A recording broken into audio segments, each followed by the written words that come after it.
Reach out to the guy who rejected me? So I, 31 female, was seeing a guy, 38 male, for about a month. We went on 7 dates total, we slept together twice. He seemed very excited about me in the first 3 weeks. Planning dates, kissing/holding hands/general PDA in public. He paid for every meal and activity, and he texted me daily. We had great conversations. Everything just seemed to be heading towards us happily dating. But then this past week, I suddenly noticed him slow fading me. And yesterday, when I asked if he was available at all this week, he sent me a text apologizing profusely, saying he thinks we should see other people. I simply replied while bawling my eyes out, "It's okay, good luck with everything." I deleted my Bumble account almost instantly after he sent me that message because I was ready to give up, but I remade it today. Today, after swiping a few times, his profile shows up and he deleted his and made a new one as well. No idea why, but that shows me that he didn't break it off with me for another woman. Of course, like a dork, I still swiped right, holding out some kind of dumb hope that we'll match again. Now, normally when I'm rejected by a guy, whether things were going well or going bad, I say my little good luck message and move on. But I honestly feel like this guy and I were on the way to something special. Now, I know that nothing I say will necessarily change his mind, but for some reason, I really wanted to send him a message. Maybe in like a week or 2, after some time has passed. I want to let him know how I feel about him because I never really got the chance to.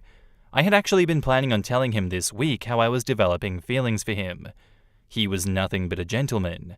Very nice, generous, and he made me feel really special for the first time in a long time. And I really feel like he was developing feelings for me too. He proved it with his actions and words, which left me feeling like he was genuine.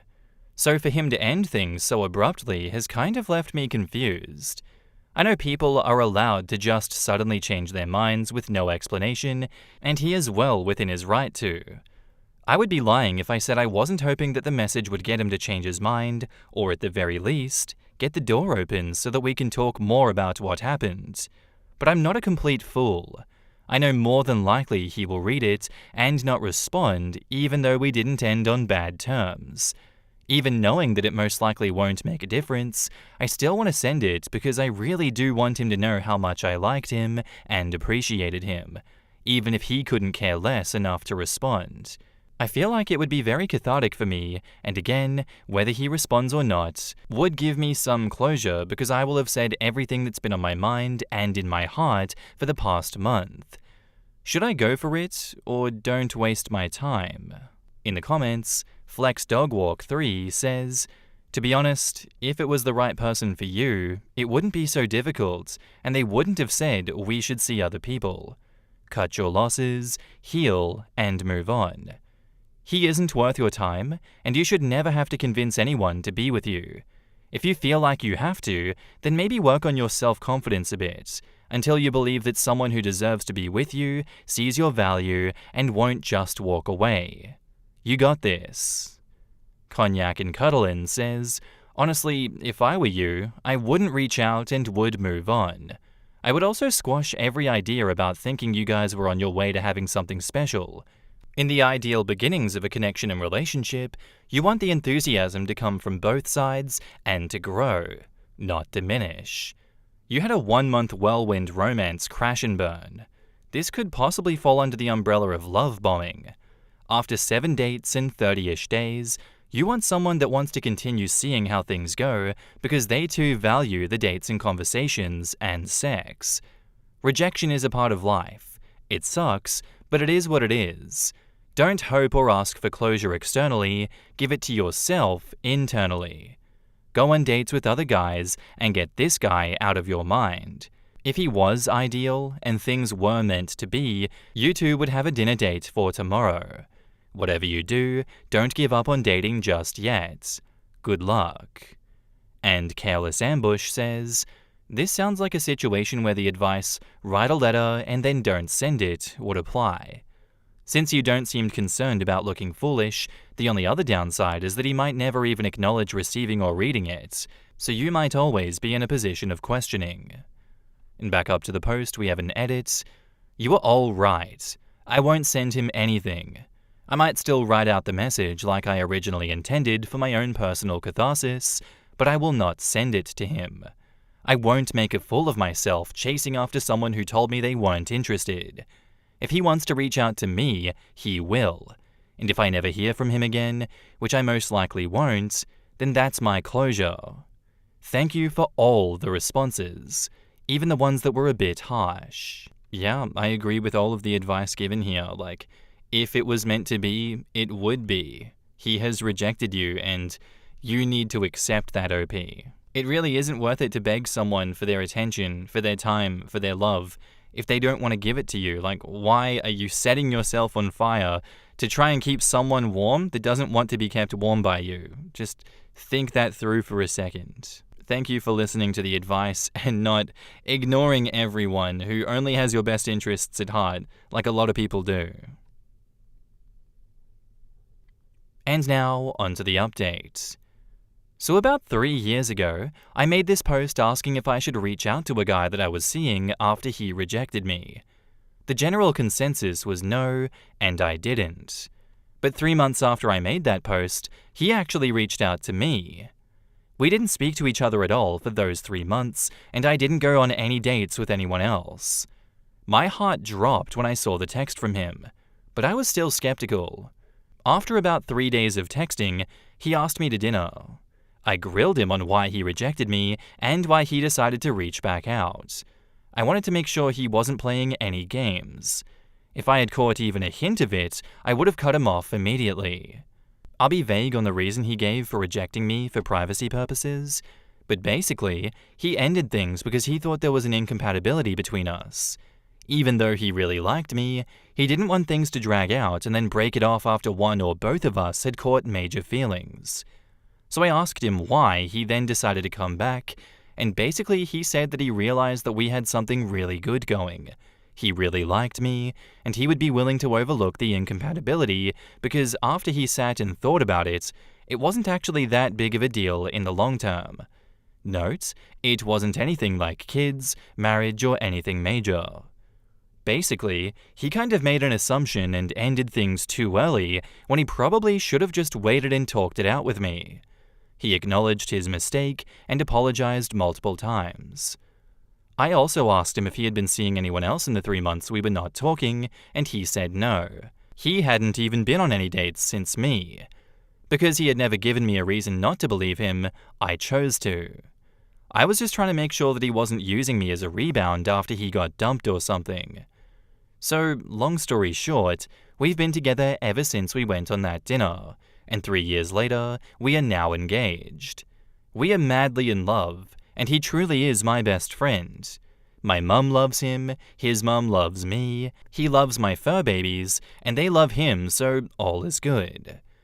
I decided to make this post not to brag, but to try and encourage some people to stop cutting others off so soon, or always assuming bad intentions when someone comes back. Believe me, in the past I've been led on and used by men, and probably should have cut them off. But looking back, the signs were there, and I chose to ignore them. My now fiancé has been nothing but a parade of green flags. But I was still cautious in the beginning of us dating. As much as I liked him, if he had shown me any red flags, I would have been gone. He came correctly and didn't play any games. He asked me to be his girlfriend without me having to beg for it, and he literally told me, I didn't reach out with any intention other than asking you to be my girlfriend. Don't be afraid of being someone's second choice, because essentially, we are all someone's second choice.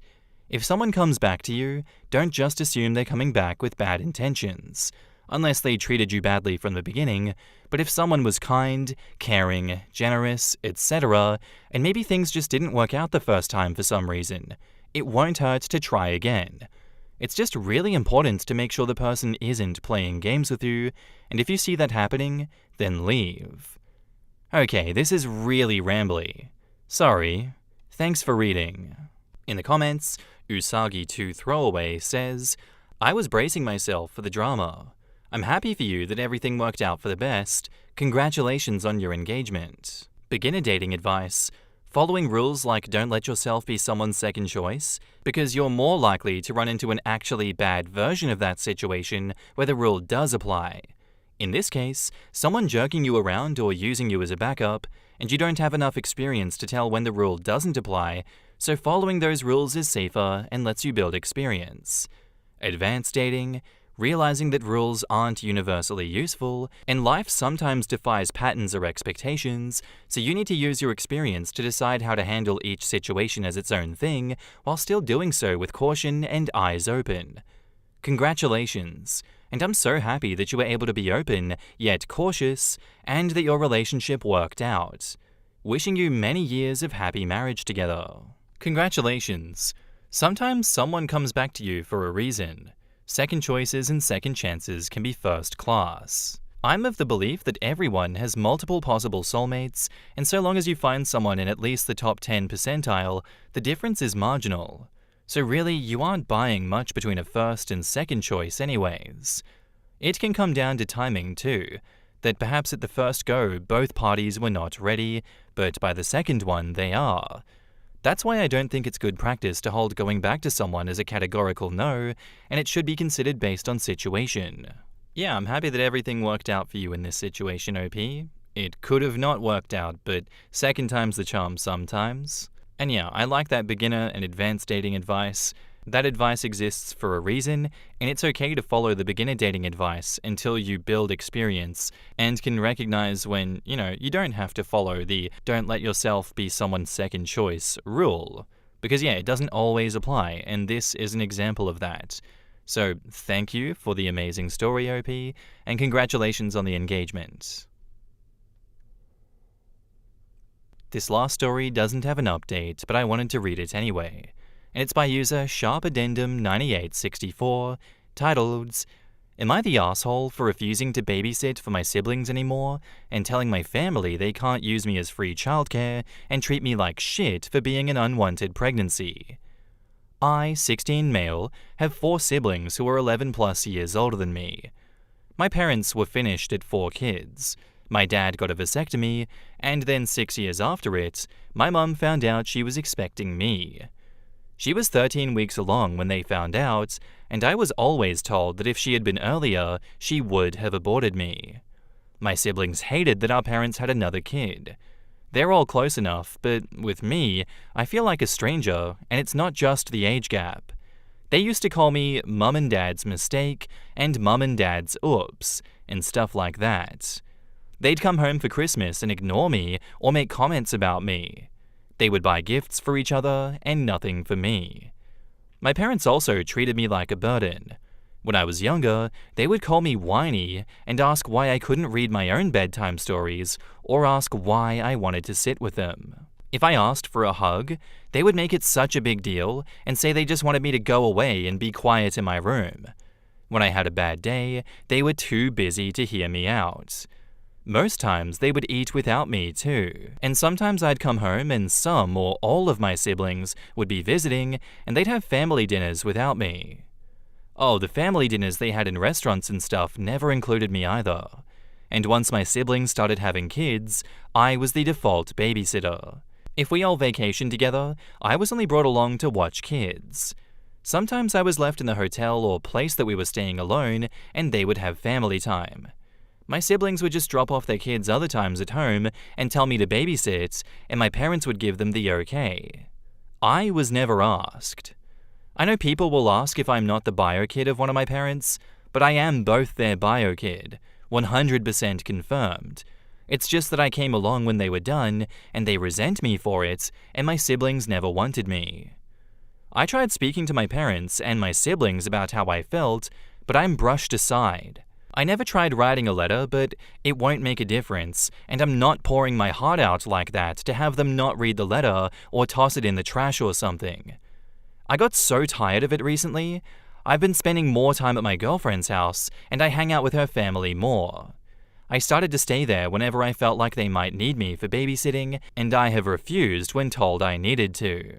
On Saturday, they wanted to have a family night out and brought the kids over, but I wasn't home. Mum called and told me that I needed to come home and babysit. I told her to let everyone know that they can't use me as free childcare and treat me like shit for being an unwanted pregnancy anymore. I said I didn't have any say in it, and I'm not letting them do this to me anymore. Their reaction wasn't pretty, but I've stood my ground, which pisses them all off.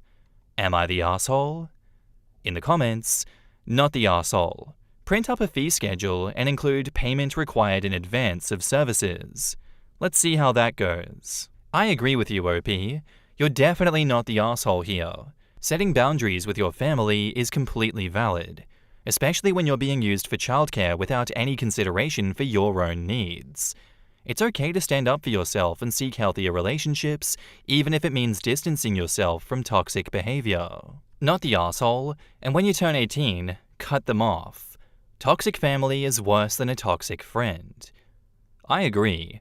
I see some responses here telling OP to do this and that, seemingly forgetting that he's a minor, 16, and kind of at their mercy to an extent. The most he can really do at this point is speak his mind, and maybe walk out when they attempt to get him to babysit, if he has somewhere to go. It would be nice if he could get a job and start trying to save some money, but that requires reliable transportation. At 18 though, as you said, he needs to get the hell out. I can't believe an entire family would treat him so poorly. They are pieces of shit. Not the asshole. Your family's treated you horribly, and they're not entitled to your time or effort, especially when they've made it clear they don't value or respect you. You're absolutely right to stand up for yourself.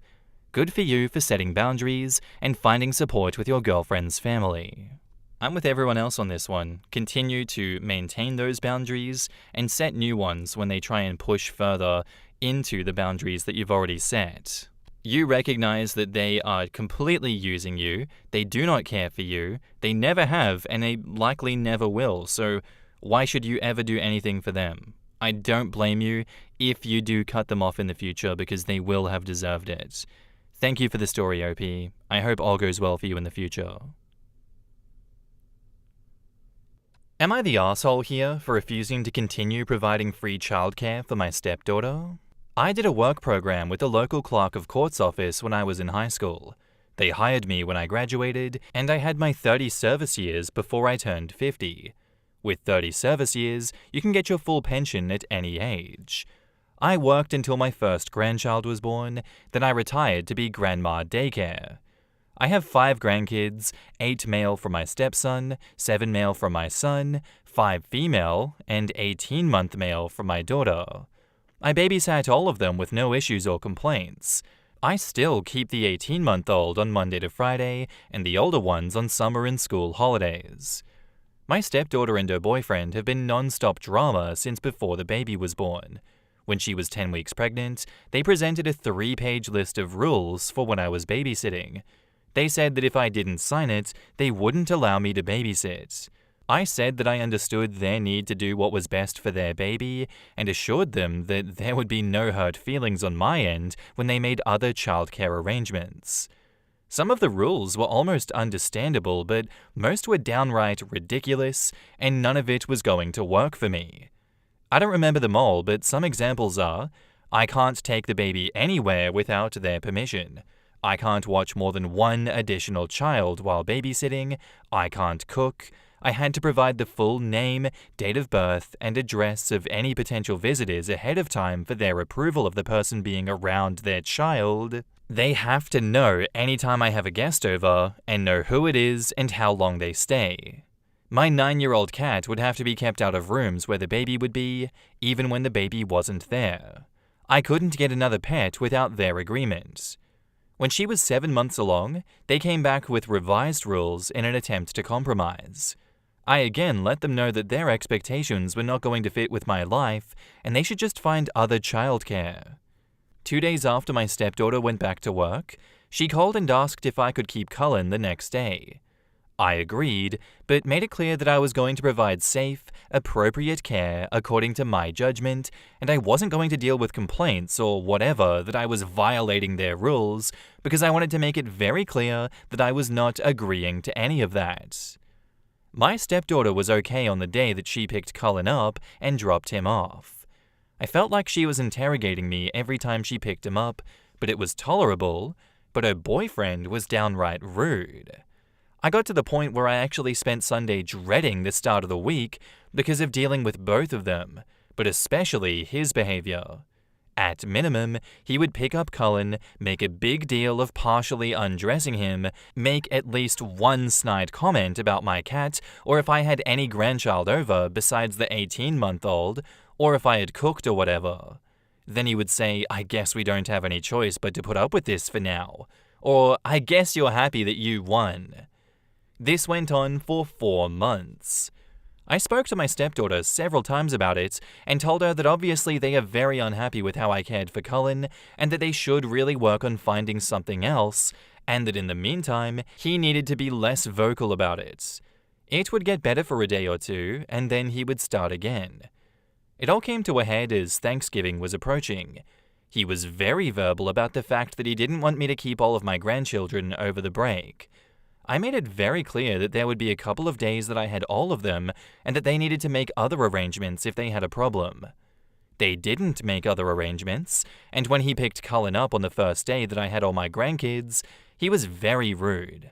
And although nothing happened, everyone was happy, clean, fed, had a great day. He said to Cullen that he was sorry that they had no choice except to leave him in an unsafe situation to be neglected. I called my stepdaughter that night, relayed to her what was said, and told her that she had 2 weeks to make other arrangements, and that she needed to drop off and pick up Cullen during those 2 weeks, and if her boyfriend came to drop him off, I would refuse to keep him, and if he picked him up, I would not keep him again. So things were better only dealing with her. At some point, she asked me if I would keep him until January because they found someone, but he couldn't start until then. I agreed. She picked up Cullen and dropped him off and everything was fine. On New Year's Day, several people sent me a screenshot of a post that her boyfriend made on social media about how thankful he was that they were finally able to leave Cullen without worrying about his safety or him being neglected. He didn't outright name me or accuse me of anything specific, but anyone who knows us knows I was keeping him, and the post implied plenty. I was just happy that it was over. On Friday, she called me and said that their new childcare provider had told her that Cullen wasn't a good fit and that she couldn't bring him back on Monday. She asked if I would start keeping him again. I told her that I was sorry for their situation, but I really don't feel comfortable keeping him. My husband and stepson both think that I should watch Cullen under the agreement that Amanda drop him off and pick him up because they think that her boyfriend is the big problem and that I should just do it for Cullen's sake. My stepson also commented that I would probably be more willing to let it go if it had been a conflict with my daughter's husband. My pension is about $4,000 per month plus continuation of my health insurance. That's about 40% of our take-home income if that matters. Am I the asshole here for refusing to watch Cullen again? In the comments, BrilliantAd8719 says, "Baby daddy has a real problem. That's a very controlling behavior there. He also may have a distorted view of you if your stepdaughter has complained about her evil stepmother before the baby. Until she needed you, that is. Giving 20 to 1 that it's the father who isn't a good fit for the new childcare.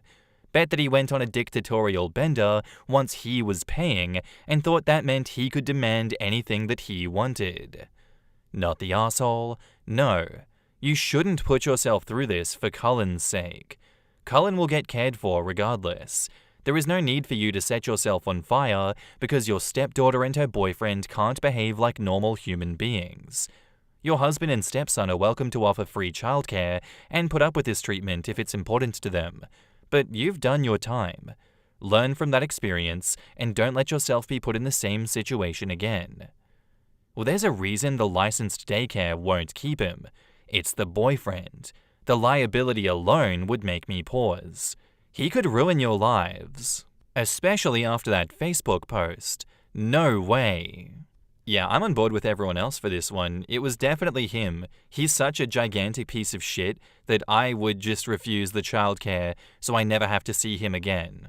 If it's so important to them that Cullen gets the right amount of care and doesn't get mistreated, why don't one of them step down from their jobs and look after Cullen until he can go to school? That seems like they could guarantee he gets a proper upbringing then. Screw those guys and do not give them any inch in this situation, OP. Keep denying them. Not the asshole. And now, onto the update, 1 day later. First, let me just address the common suggestion that Amanda's boyfriend is purposely sabotaging their childcare to trap her at home. They make roughly the same amount of money and definitely can't afford to lose their income. I seriously doubt that he wants her to stay home. Second, I would never tell my stepson to find someone else to watch his child because of a simple difference of opinion. My grandson and I have a very close bond. He's the oldest, and it would break my heart and his if he didn't come spend his holidays and summers with me. Plus, he's a huge help with the little ones when I have them all and things get hectic. I would never be so petty as to make him and all of my other grandchildren suffer because of an adult disagreement.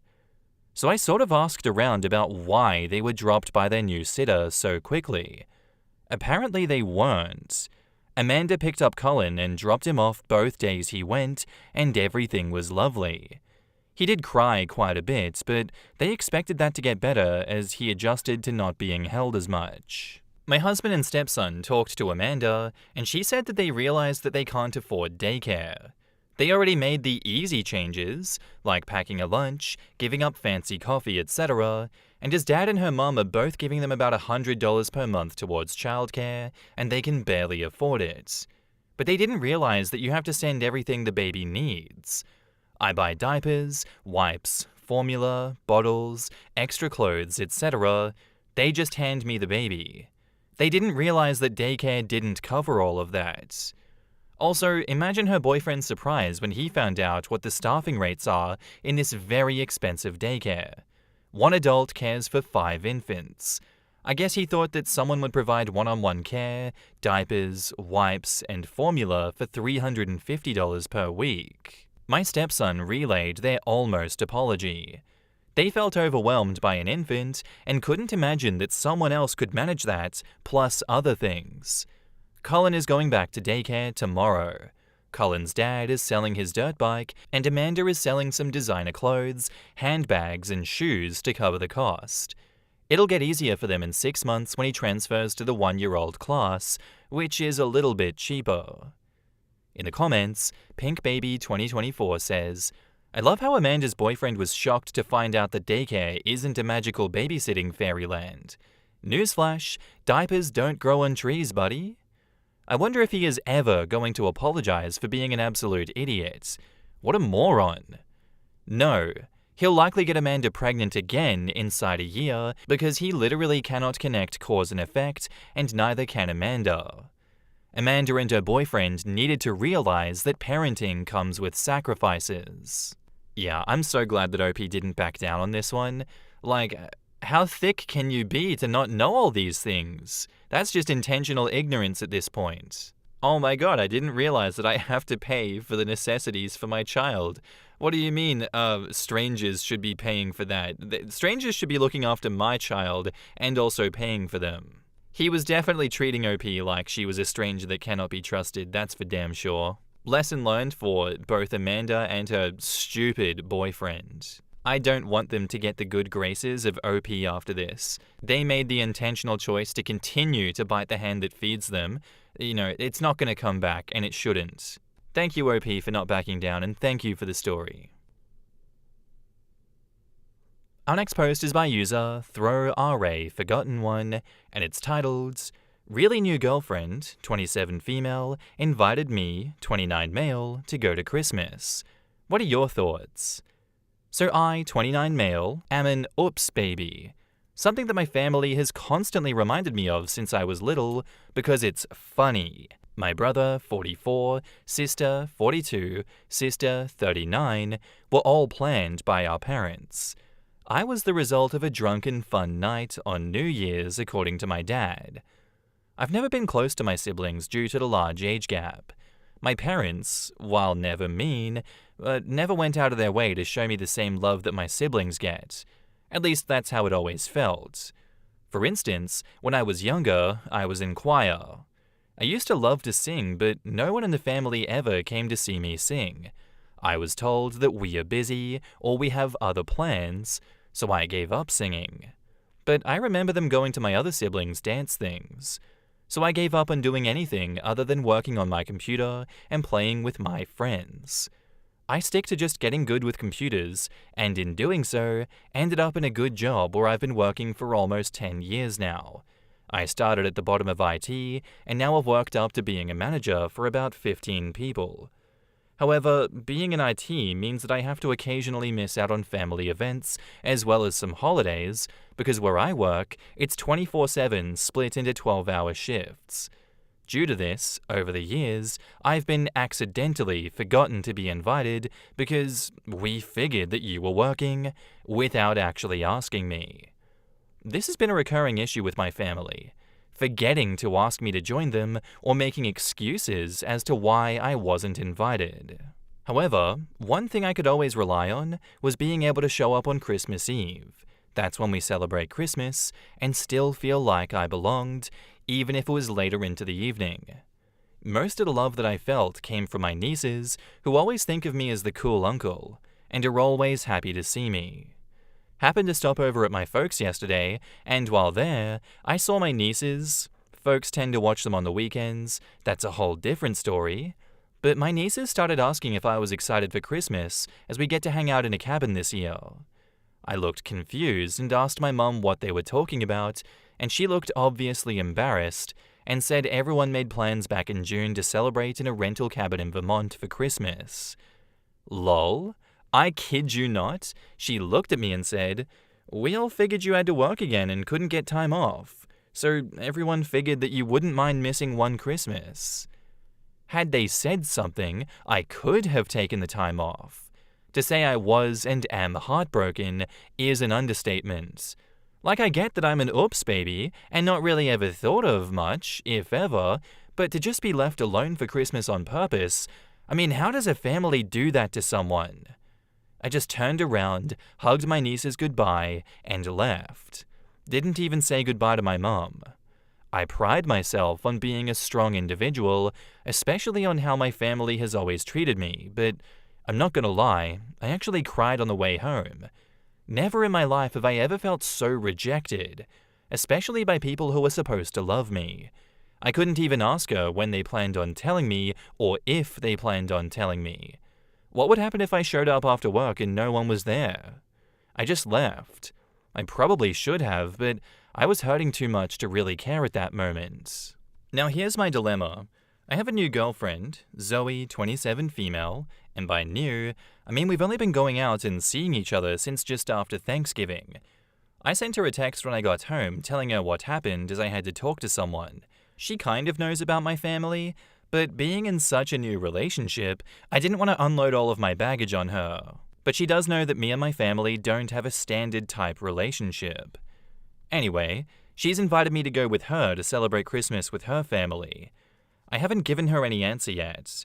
In previous relationships, we were together for months before the invite to Christmas ever came up. However, this is the first relationship where it's only been a few weeks.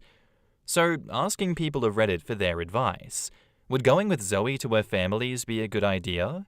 Being that this is so new, is there a potential downside? Would it be better to be gracious and thank her for the invite, but decline? Or accept the invite and go? By the way, I do have to work Christmas Eve again this year, but not Christmas Day. So that's a plus, I guess. In the comments, your family is full of terrible people, and your parents should be incredibly ashamed of themselves. What does the invitation from your girlfriend entail? Is this a multi-day stay with her family? Is it coming with her for half a day to her parents' house? What are we talking? And OP replies, "Yeah, my feelings about my family are mixed right now, 'cause you aren't wrong. But as far as my girlfriend, she said it would be like from 2 p.m. to 7 p.m.-ish. So like half a day, and they live just outside the city where we both live. So wouldn't be a far drive. I guess I don't want to seem like a pity case, even though I kind of am. I really like Zoe. She's smart and funny, and we both have the same interests. I just don't want to ruin a potentially good thing with my family drama." Well, the way that your family has been treating you since forever most probably skewed your sense of normalcy. It's not uncommon to invite non-romantic friends that are alone for Christmas, but you're more than that. Go, and don't feel like a pity case. Bring something for the hosts, and you'll be loved. If people ask you why aren't you with your family, keep it light and vague. Even, it's complicated, and if you don't mind, I prefer not to get into it right now. Let's focus on this joyful evening instead, is more than enough. And OP says, thanks for the advice. I was trying to think of what I would say if they ask. Your comment is a really good idea. I don't really see what the big deal is for OP here. Like, what is the alternative? Sitting at home by yourself on Christmas Eve and Christmas? You really don't have much of a choice. It's not like you're welcome at the family gathering in the cabin, so take what you can get at this point. Go and have a great time with your girlfriend's family. Yes, it's a bit early on. Yes, it's a bit weird, but like, it's better that and getting to meet them if you plan to be with her long term than staying alone for Christmas. I don't know. Your family definitely sucks ass, and I feel like in a situation like that, you slowly just get less and less involved in the lives of those you don't enjoy being around. Maybe those that you do enjoy and will make time for you, be more involved with them. And now, on to the update, 6 days later. First, thanks for those that commented on my first post. Wasn't really sure if I should go or not, but it was the best decision I ever made. When I told my girlfriend that I would love to go with her, she was really happy. I did what others suggested and bought a really nice bottle of wine for her family and a few gifts for my girlfriend. I expected a bit of awkwardness when we arrived, but none of that happened. When we arrived and I met her family, I was treated just like I belonged there. I had a great time, we had some really great food and played some games. And overall, it was a great experience and much different than any Christmas that I ever had with my family. Speaking of which, my mum called me while I was at my girlfriend's family's place. I don't think they were happy about it by the tone of her voice. When they called, we were in the middle of playing Pictionary, and everyone was having a great time. She asked where I was, and I told her. I wished her a Merry Christmas and hung up the phone, and then turned it off. I wasn't going to let her or them ruin a good time. When it was time to go, everyone thanked me for coming and said they hoped I had a good time. I don't think I could wipe the smile off of my face even if I wanted to. It was such a nice and loving group of people. I know this relationship is still super new, but the amount of love I received from my girlfriend and family really makes me hope that this works out. I've never felt in my whole life what I felt on Christmas. As someone posted on my first post, it felt like a Hallmark movie of sorts. I know it's just all the new feelings, but if anything, I've learned that I deserve more than what little my family gives me. Thanks again, everyone, for talking me into going. Best decision ever. In the comments, sounds like you had a great time. I'm glad you went. It also sounds like you may need to confront your parents and flatly tell them that what they're doing isn't right and find out why. I'm astonished as an oops baby that you were so neglected. It feels as though they aren't confronting some issue, which in turn puts you, an innocent and unwilling bystander, in the mix. Like not mention anything about Christmas for months? I wouldn't be surprised if it turns out that you're an affair child, because they always seem to be the neglected ones. Good luck with the new relationship. Sounds like you have a keeper. Keep well, and update us from time to time. Yours is a story that we want to cheer on, and jeer your family because they suck. And OP replies, I was content on just reading and liking the comments here, but felt the need to respond to yours. I think the reason that I was so neglected was because I didn't fit their plan of a perfect family. They had a plan for my brother and sisters, and I wasn't, and in doing so, ruining their picture-perfect family that they envisioned. I've had a couple of days to think about it, and the more I do, the more I realize how narcissistic they are. Guess I never wanted to see it that way, but now that I do, I can't see it any other way. Plan on going low contact for now. Need to figure out just what part, if any, my life needs to be involved with them. Thank you for the comment and kind words. And now, on to the final update. Well, I finally had a talk with my mum and dad yesterday after work. I told them the amount of disrespect and dismissiveness I've received from them and the rest of the family will no longer be acceptable.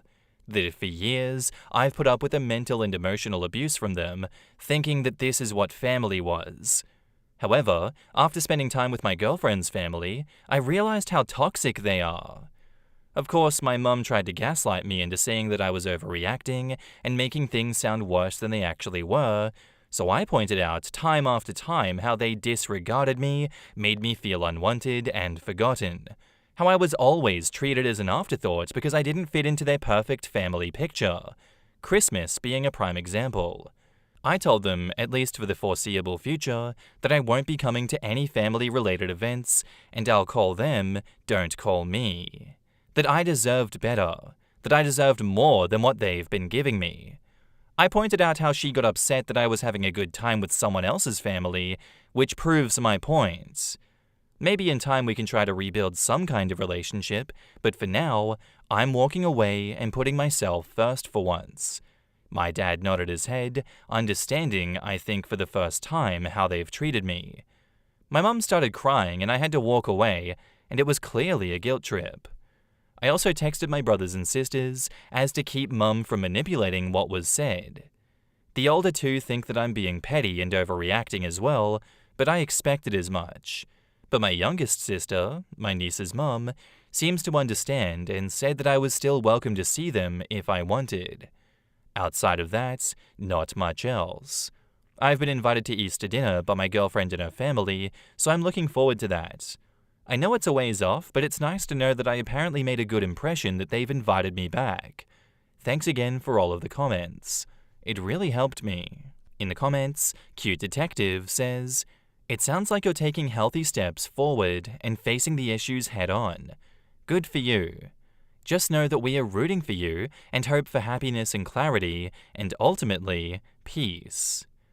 I never rooted for a couple as much as I'm rooting for yours.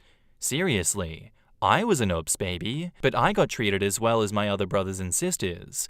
Maybe even better because I was the baby of the family. I'm sorry your family sucks.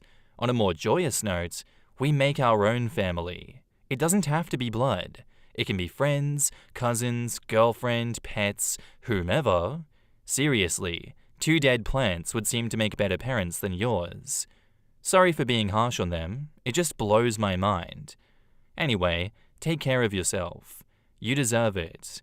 Sending lots of hugs your way, and hugs for your girlfriend and her family too. Yeah, I think at this point you just go completely low contact with everyone besides your youngest sister. She's the only one that understands. If she wants to, she can try and get everyone else to understand that they're being narcissistic dickheads, but doesn't sound like that is possible at this point. Well, that's just life sometimes. It is what it is. Keep those that you love close and keep those that you don't love not close. Thank you for the story, OP. That was amazing, and I hope everything goes well going forward. Am I the asshole for telling my husband that I don't want to be a single mum of 3 kids? Trigger warning in this one for domestic violence, so just putting that one out there. So, my husband, 42 male, and me, 31 female, have been married for 12 years. We have 2 kids, 8 male and 4 female. Ah man, when a 30-year-old marries a 19-year-old, you know that's a good start to the relationship. Our marriage is not great. His mother and sister often give unsolicited advice on my parenting, our marriage, and life in general.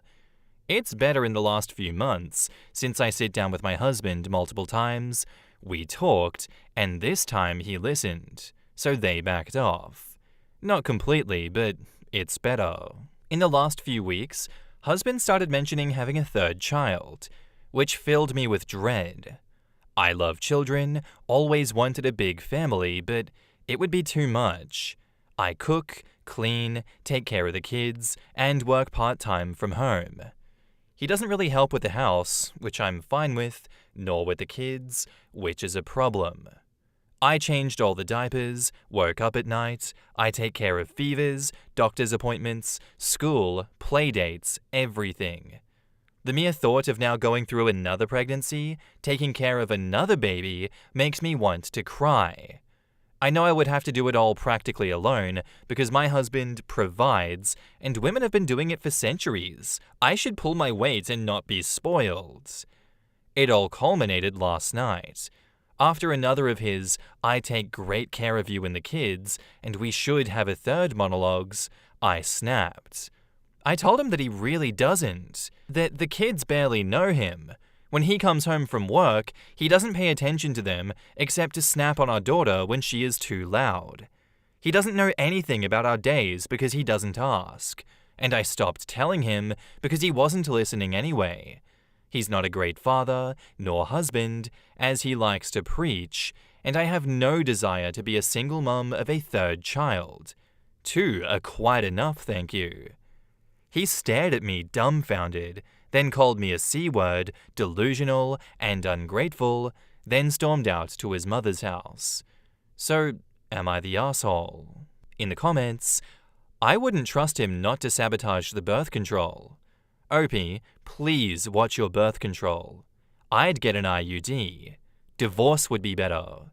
I would tell my husband that I had 8 kids, the 4 I was raising and him, because he's just as much work as the kids combined.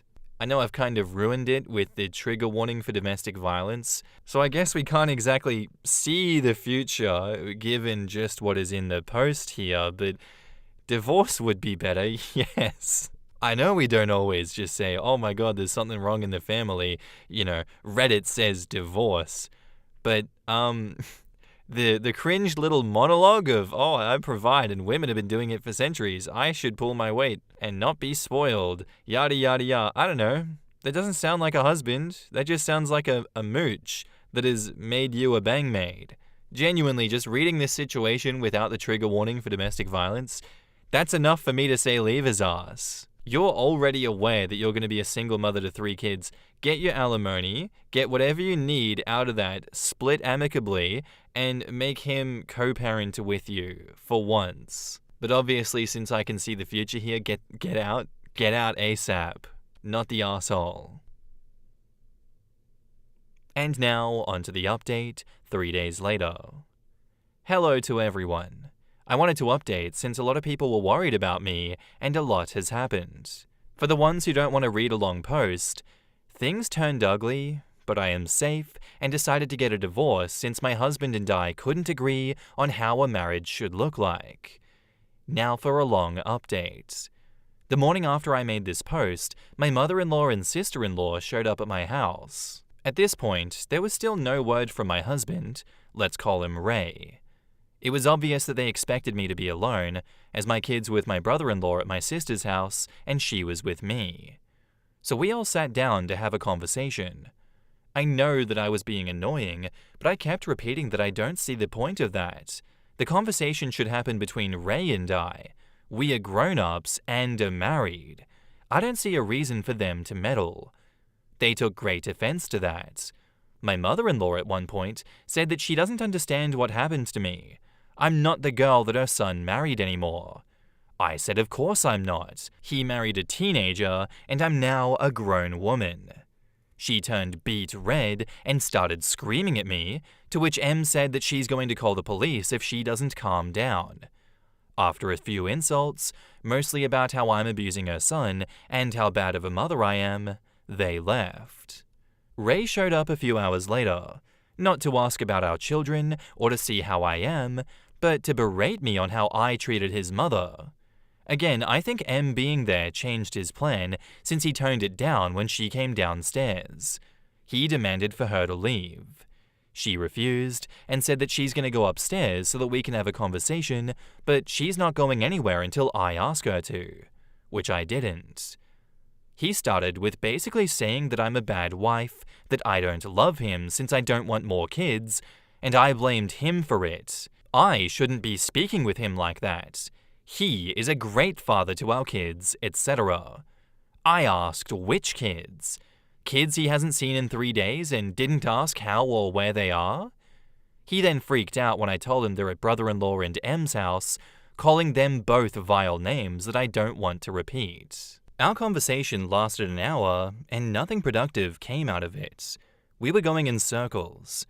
I was scared because he multiple times started grinding his teeth and putting his hands in fists, but he would calm down after a few seconds. I said if he's not willing to work on our marriage and think that he is completely in the right, then we should get a divorce. He at first said fine, if that's what I want, I should pack my stuff up and leave. So I started packing.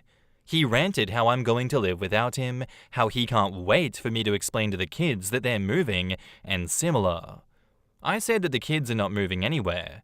They are staying in the house, and which parent stays here is taking care of them.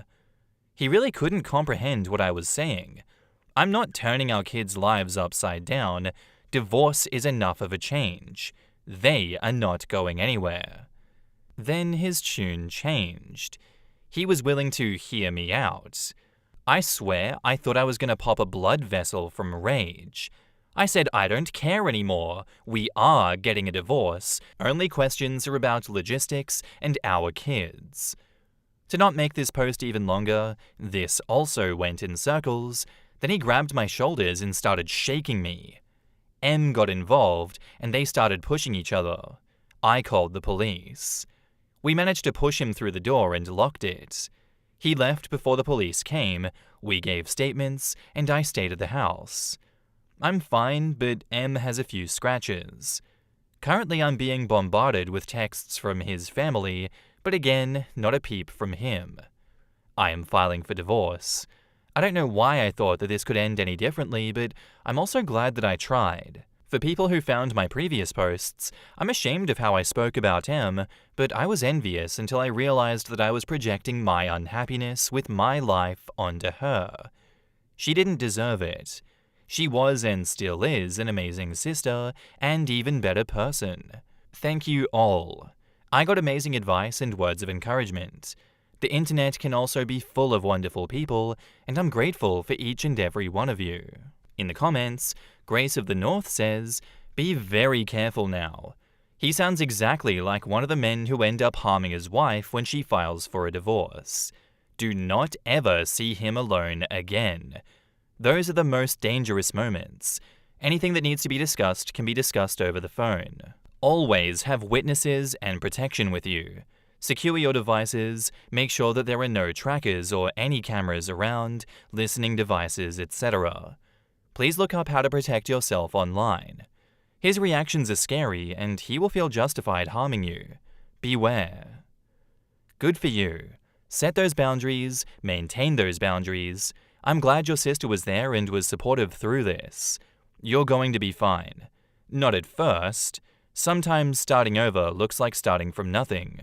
But you've got a good head on your shoulders, and you just lost 250 pounds right to the curb. I love how OP told her in-laws that he married a teenager when he was already 30, and she's now a grown-up woman. Agreed. I did the math and I was just like, ooh, you poor thing. But in that time, she got an amazing backbone, even telling him, ooh, no, I'm leaving, the kids are staying. His brain did a record scratch. I'm a great dad and you're a bad mum, and I'm glad you're leaving. Okay, I'm gonna leave the kids with you then. Good luck. Wait, we can talk about everything. Our marriage needs to be saved. Don't be so unreasonable. What a weenie. Ah yeah, because a 19-year-old marrying a 30-year-old always goes great. My opinion of that is 30-year-old men only marry teenagers because teen girls are too immature to know when a guy is an immature asshole and child. He's dating teenagers because the actually mature women his own age know better and can see through the bullshit. And what a shock. Now that she's that age, she can see right through his bullshit. Also just adding here, he's not a good provider at all because why is OP having to work part-time? If he's so good and he's so able to look after everyone, why does OP also have to look after her own finances with a part-time job on top of all of that? The math ain't mathing. Thank God the girl math in this situation also doesn't include a third child to this absolute shit show. I don't know if it is the best thing in the world to leave the kids with him.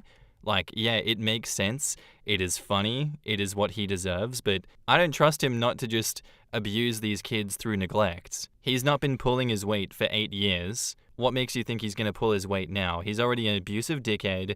He's shown that he doesn't want to look after these kids. I don't think that leaving him with them in the house is a great idea, but I don't really know what other option you do have in this situation. Regardless, thank you for the update, OP. I hope all is well. Our next post is by user Brooklyn NY It's Your Boy, titled, "My best friend was diagnosed with terminal cancer, and I abandoned her. We met when she was 5 and I was 6. We were both from divorced homes, and my dad lived 5 houses down from her mum. I don't remember the details of her family's custody arrangement, but her mum basically had full custody, and I was 50-50 between my parents. When I was at my dad's, we were inseparable. We were polar opposites in personality, but loved all of the same things, and both had huge imaginations. Where I was brash, outgoing, and loud, she was gentle, soft, and quiet. We did literally everything together. I loved her so much. I was 14 when she found out she had cancer, and I couldn't cope. I basically ghosted her. My dad moved away by that point, so I basically got to pretend that it wasn't happening. Out of sight, out of mind, and 18 months later, she died. For 23 years, I've been mired in guilt and shame for my behavior. It was unforgivable, and the grief of losing her is compounded immeasurably by the guilt and shame. I hate myself for what I did, and I feel like I will never be able to heal from it." In the comments, OP confirms they made an appointment with a therapist to talk about it. Bello Top says, "If your positions were reversed and you were the one who died from cancer, and you were able to watch the friend who you love so dearly from some better world, watch her do something terrible as a young, overwhelmed girl, and see the person you love spend her entire life in anguish for her mistake long after you had forgiven her, what would you say to her if you could?" Reasonable Crow says, "There are grown adults who cannot handle someone close to them dealing with cancer, and they handle things even worse than you did. When my mum was diagnosed with cancer, she had friends who wouldn't let her in the house because they were convinced they would somehow catch it from her. You were a child. No 14 or 15-year-old ever truly understands the finality of death. You need a therapist who you can help process the grief of losing your friend, and also the grief of not being there for them. This was a terrible situation all the way around." And Mayor Icarus says, "This isn't an accusation, but please don't reach out to her family. What right do you have to make them go back to their trauma like that and ask for forgiveness? Let them be at peace. This is something you should work out on your own, or with a therapist if it's really hurting you." And now onto the update 1 day later. After reading a lot of the replies to my previous post, I decided to ask my parents what they remembered about what happened in the time period after finding out my friend had cancer until she passed away. Y'all, my broken little brain rewrote history. To my recollection, I only saw my friend once after finding out she had cancer. That's all I remember. I talked to my mum on the phone, and she said that she remembers multiple visits I had with my friend. She even reminded me of photographs she has of my friend and I from after her diagnosis, and that's not the visit that I remember. Then I texted my dad, and he corroborates the multiple visits and said that I kept in touch with her regularly. He even claimed that there was a last visit at her bedside, which is mind-blowing to me. How is it possible that I don't remember that? I also found out that my mum sang at her funeral. My brain deletes the memory of her even being there at all. I had also forgotten that I went to visit her mum at some point in the years after she had passed away. I don't remember exactly when. I want to say in my mid to late teens. I was 15 when she passed. At that point, her mum had kept her room as it had been when she was alive, and said that if there was anything of hers that was particularly meaningful to me, I could have it. One of our shared loves was stuffed animals, and we had these identical blue elephants. I had kept mine in memory of her, and so when her mum offered, I took my friend's elephant as well. I still have them both. I thought that I abandoned her, but by all accounts, that's not what happened. I don't know what to make of it. this false history that my brain created. My best guess is that by my own standards, I wasn't there enough. The amount of time I spent with her after her diagnosis was not equal or proportionate to how much I loved her and how much she meant to me. So maybe in a way I still did abandon her, just not to the degree that I thought that I did. I don't know. Therapy starts Thursday. Wish me luck, and thanks for reading. In the comments, 99 says, I hate how brains can do this with trauma and painful memories. It's either seared into your psyche forever, or it tries to forget that it ever happened. Exaggerating, of course. I somewhat know, because I definitely don't remember some rather painful things accurately, and others exceedingly well. I'm glad that OP got some sort of closure at least, and discovered that she wasn't as horrible as she thought she was, because I think that would haunt me as well. Good luck to her in therapy. I'm 50, and some years ago I realized I have very few memories of my teen years. Part of me would want to remember things, but then I think, screw it. It took me years to build some sort of balance. I don't need to ruin everything. It's so scary what grief does to you, and how your brain literally deletes memories as a protective mechanism. Poor OP.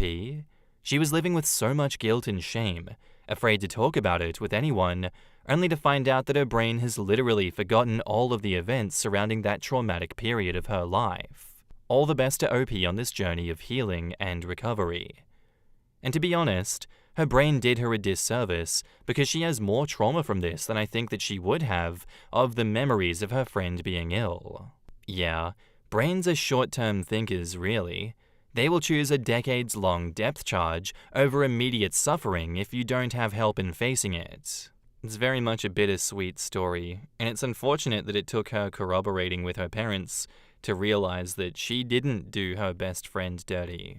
You know, it's so good that she didn't abandon her friend like that, but never really being able to recollect those memories would really hurt. And I wonder if there's any therapy or anything you could do to recover those memories. Are they just gone forever? I don't know, that's kind of sad when you think about it, but thank you for the story, OP. I hope therapy helps you out, and I hope it helps you accept the situation for what it is. Our next post doesn't have an update, but I wanted to read it anyway, and it's by user 2gifted, titled, Am I the asshole for refusing to give my lottery winnings to my family after they excluded me from a family trip? I, 28 female, come from a family of 5. My parents, my 2 siblings, 30 male and 25 female, and me. Growing up, I was always the black sheep. My siblings were the golden children, and while I wasn't outright ignored, I definitely got the short end of the stick. A few months ago, my family planned a big overseas trip. I found out through my sister's Instagram posts, not from them directly. When I asked why I wasn't included, my mum said, well, we didn't think you'd want to come, and besides, we're tight on budget. It hurt, but I let it go. Fast forward to a month ago, I bought a lottery ticket on a whim and ended up winning a life-changing amount, over $2 million. I decided to use the money wisely, paid off debts, invested, and set aside some for fun. I didn't tell my family right away because I didn't want them to treat me differently. Well, word got out after I bought a new car, and now they're furious that I didn't offer to share the wealth.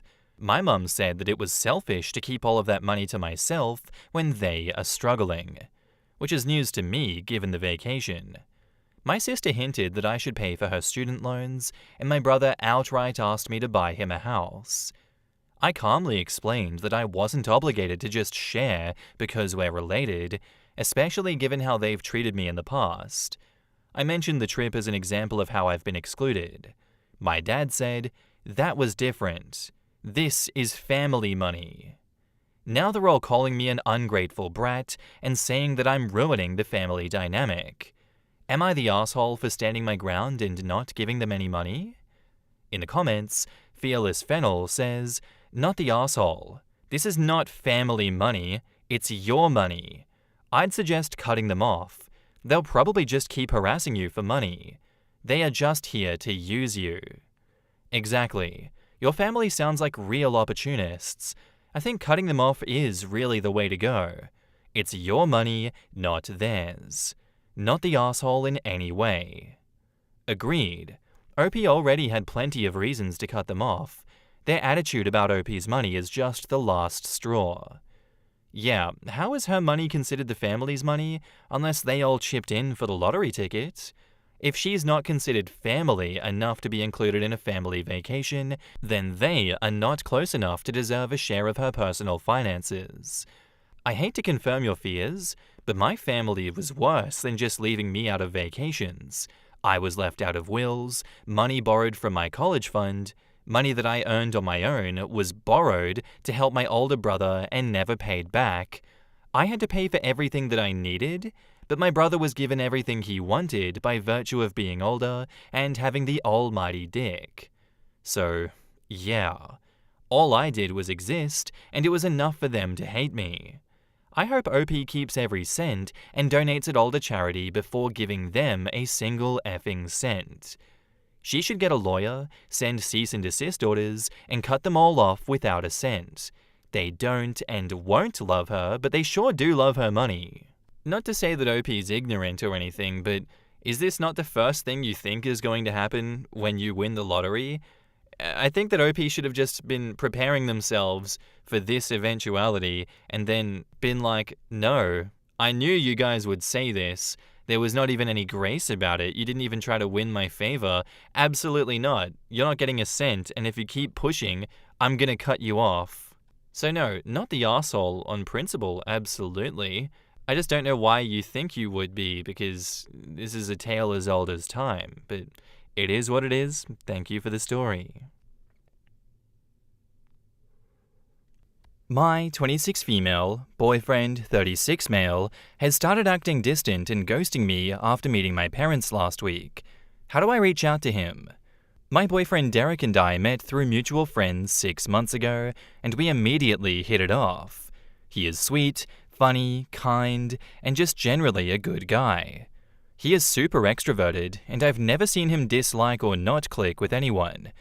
I mentioned him to my parents a couple of times, and they said they were excited to meet him. My parents live a road trip away, so me and Derek had to book a hotel nearby.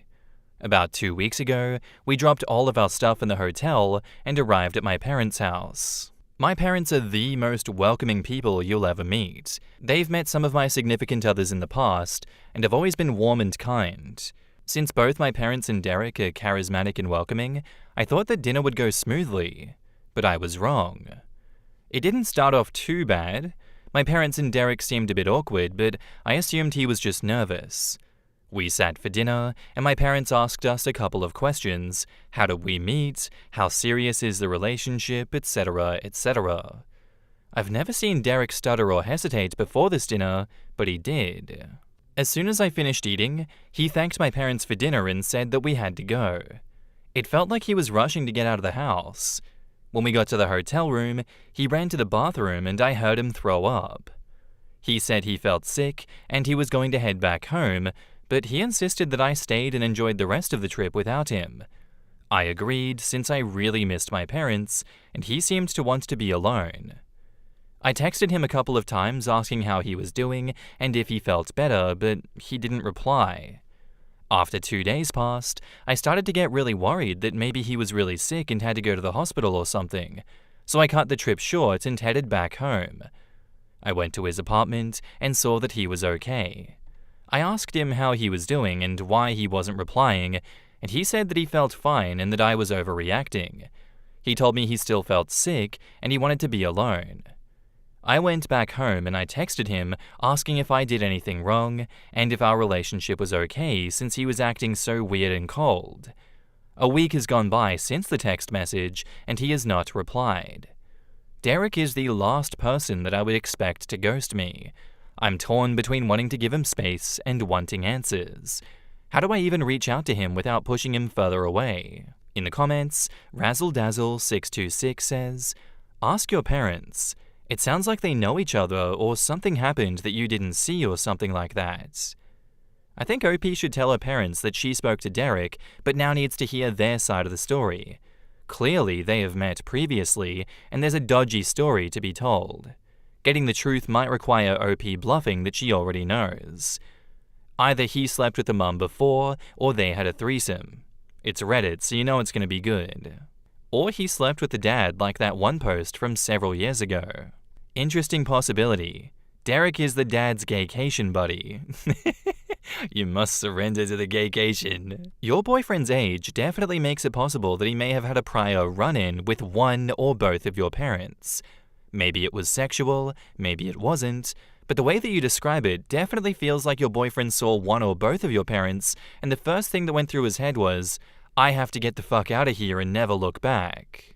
I reckon maybe they're cousins somehow, and that's how this is going to go about. But really, the true storyteller and story lover in me wants Derek to be the dad's gaycation buddy. I want nothing more than that to be true.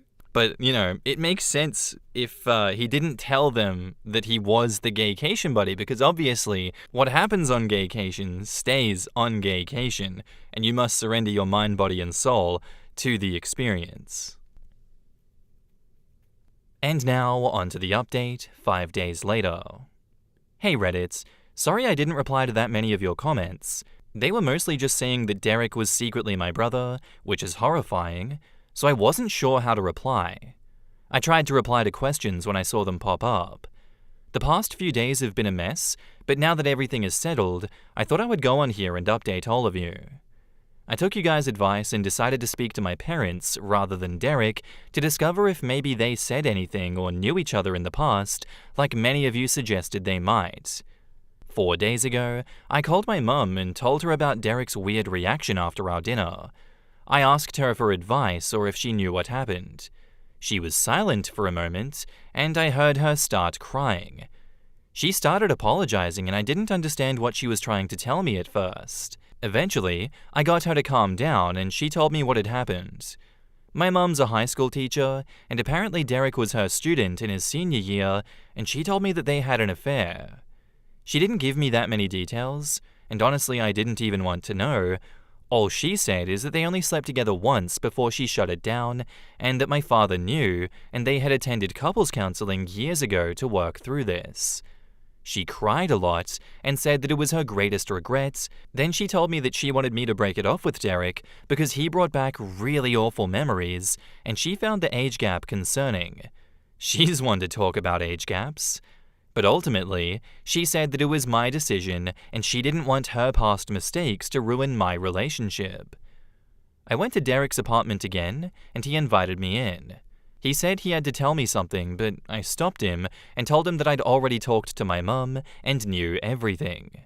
He promised me he had no idea up until the point we had come over for dinner, where he immediately recognized her. He apologized for ghosting me and said he just didn't know what to say, and he was scared that he would ruin my relationship with my parents or maybe ruin their marriage. I forgave him, but I told him that the whole situation was just too messy for me, and he agreed. So yeah, that's how my past few days have gone down. Honestly, I do kind of miss Derek, but not too much since the whole banging my mum thing is a massive turnoff. Thank you for all of the replies. I feel like I'll never see my mum the same again. How can I work on rebuilding our relationship and trust moving forward? In the comments, Leanna Van says, so, mum is a predator. Yeah, throwing up after meeting her doesn't exactly say, this was awkward, as much as it screams, I am traumatized by what this woman did to me. That is huge. Oh my word, that poor man. Yeah, very gross actions by the mother overall. Not a good time, and she's a terrible person for doing that. Genuinely surprised that her husband stayed with her. That is absolutely repulsive. You know, maybe it's good that, someone that can forgive those actions stays out of the wider dating pool out there because, I don't know, I'm heavily judging OP's mum and dad. That is quite disgusting that they can just keep that between each other and greatly affect OP's relationship. Oh my god. I personally wouldn't see my mum the same again. I'd probably distance myself from her after learning about this. I don't think you should work on rebuilding the relationship and trust with her. She's gross. Am I the asshole for unplugging the internet when my boyfriend was playing a game? I had cooked dinner for my boyfriend, and I had called him several times. He didn't respond, so I was like, what the hell? And went to find him and bring his dinner to him. He was playing Call of Duty or Halo and said that he didn't hear me. I was like, alright, here's your dinner, and then I handed it to him, and he just looked at it and said that I didn't want mac and cheese, I said chicken nuggets and fries. I said sorry, but if you'd listened when I got back, you would have heard that the stores were all out of nuggets. He then threw the plate with the food on it at a set of drawers. I said, seriously? What's wrong with you? And he just said that he was annoyed because I just made him die in the game by distracting him, and he was already mad about having mac and cheese. I said if that's gonna make you angry, you shouldn't be playing while eating. He just said whatever and carried on playing, so I went downstairs and turned the router off while I ate. He came storming down, asking me what the hell I had done. I said if you can't listen to me, you shouldn't be playing games when I'm trying to do stuff. He said I can't turn off the internet because he pays for it, so I said he just wasted food. He says I should have just told him they were out of nuggets and waited for him to be done on the game instead of turning it off. I think he was being unreasonable, especially after he threw the plate, but his mom and my mom are siding with him. They say that I shouldn't have turned off the internet, and I'm thinking they're completely missing the point. So was I wrong to do that, or should I have done something different? In the comments, everyone sucks here. I'm not allowed to call somebody a child on this sub, but you were both equally acting childish and need to work it out. OP replies, I don't see what I was supposed to do because I had told him the store was out of food and he didn't listen, and then he threw and broke a plate of food, wasting it that I had cooked, and he just went back to the game. X-Stoned Cat replies, he broke a plate over not getting his chicky nuggies. I mean, it's bad enough to break a plate, but over nuggets versus mac and cheese? This is literally what a child would have a tantrum about. What were you supposed to do? Pack your stuff and move out, maybe? Tell him to stop acting like a toddler? If he was mad enough to break a plate over your dinner choice, what in the world did you think he would do when you unplugged the router? What exactly were you hoping it would accomplish? Jeepers Creepers 74 says, everyone sucks here. You eat like 5-year-olds, you fight like siblings, and then you run off and tell your respective mums? Grow up. OP replies, he told our mums first. They both messaged me and asked why I did it, so I tried to explain, and they were taking his side. Jeepers Creepers replies, to be fair, he has a lot more growing up to do than you, which begs the question, are you bringing him up, or is he bringing you down? And John Draper says, everyone sucks here. Your son is being pretty immature and volatile, but as your mother, you're responsible for responding calmly and in a mature fashion so that he learns better behaviors. Yeah, OP, you and your son there, you might fight from time to time, but these things happen. He'll grow up one day, I promise. He'll stop breaking the chicky nuggy plates. He might even respect you somewhat if you're very lucky, but maybe your son needs a little bit of time out for a few years to be by himself, and you can be by yourself as well, so that you both can mature independent of each other. I think that would probably be the best way to go about this situation. Everyone sucks here. And now, onto the update, 4 days later. Thank you to everyone that helped me see that what he did was really not right. I had wondered why my mum and his would side with him too, and after speaking with my mum, I found out that he had been bad-mouthing me before this and had told her a different story to what really happened. He told her that he had been at work all day and got home, and I was instantly aggressive and turned the internet off and said no games or food. I don't know why she would believe that, but whatever. He had been playing the game for 8 hours straight that day up to that point. Anyway, I left him and moved back with my mum for now, and I'm in the process of moving all of my belongings, but I have the most important stuff. He's been texting me, begging me to come back because he misses me, and also because he can't cook. I saw McDonald's wrappers all over the floor when I went to get some of my clothes. He also posted a video to Facebook of his crying, saying I took everything and that I'm a bitch. His mum is still siding with him and she's been harassing me in messages for abusing her son. She says how dare I leave him. First, she tried to guilt trip me by saying how he will clean and cook for himself, and when that didn't work, she started threatening and sending abusive messages. I feel much better though. I didn't realize how much of a strain he had put upon me. So once again, thank you to everyone that helped me out. In the comments, Twins fan is like, this seriously sounds like someone asking for advice with their child.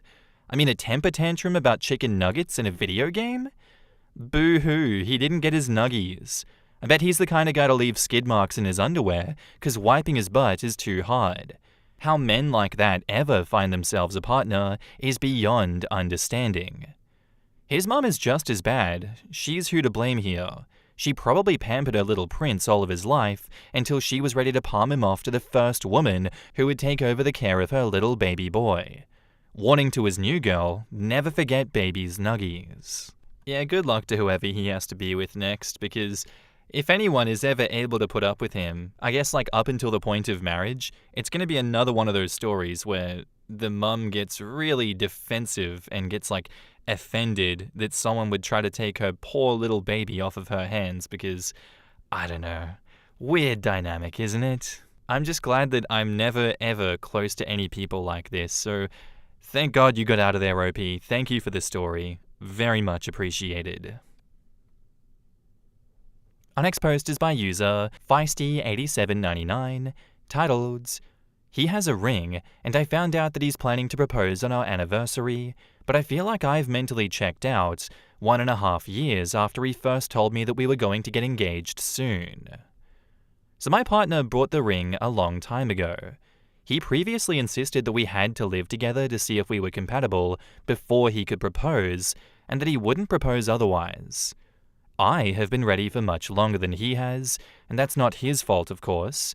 But after waiting and waiting, I've gone from anxiety to hope to excitement, and finally just numbness.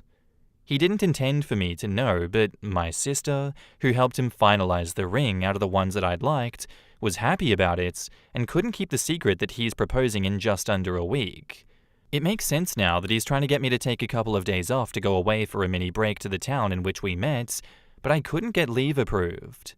She noticed that I've been feeling quite low throughout the holiday season, and she thought that it was because I was waiting for a proposal, but the reality is that I gave up on it a month or two ago. I tried to convince myself that it's what I still want, but that ship has sailed. It's quite strange to be in the process of falling out of love with him gradually. He's 29, and I'm about to turn 29 myself. I fear that I'm being irrational here because in total, we've been together for only 3 years, but he's been telling me for 1.5 years that he will soon propose. I feel compelled to say yes now because everything is in place, but I don't feel in love with him anymore. He seems happy to talk about marriage now, and has brought up marrying in autumn a bunch of times, and I wish I still felt the same joy at discussing wedding plans that I did before. In the comments, someone says, 3 years is nothing considering you could be spending the rest of your life with this person. Be glad that you realize now. And OP replies, I've only begun feeling this way because he kept saying a proposal was coming soon and didn't propose for 1.5 years. And his insistence on living together when he knew that it was not something I was comfortable with without being engaged.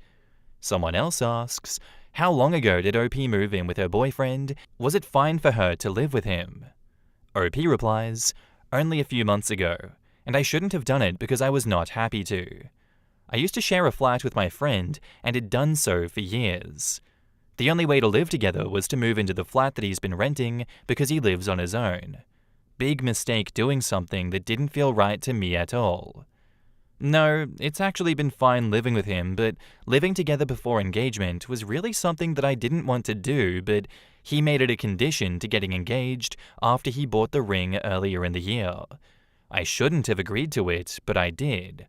And that's where the resentment has come from, along with the 1.5 year wait. Another commenter says, to feel that much resentment after such a rather short time is a sign that you weren't right for each other anyway.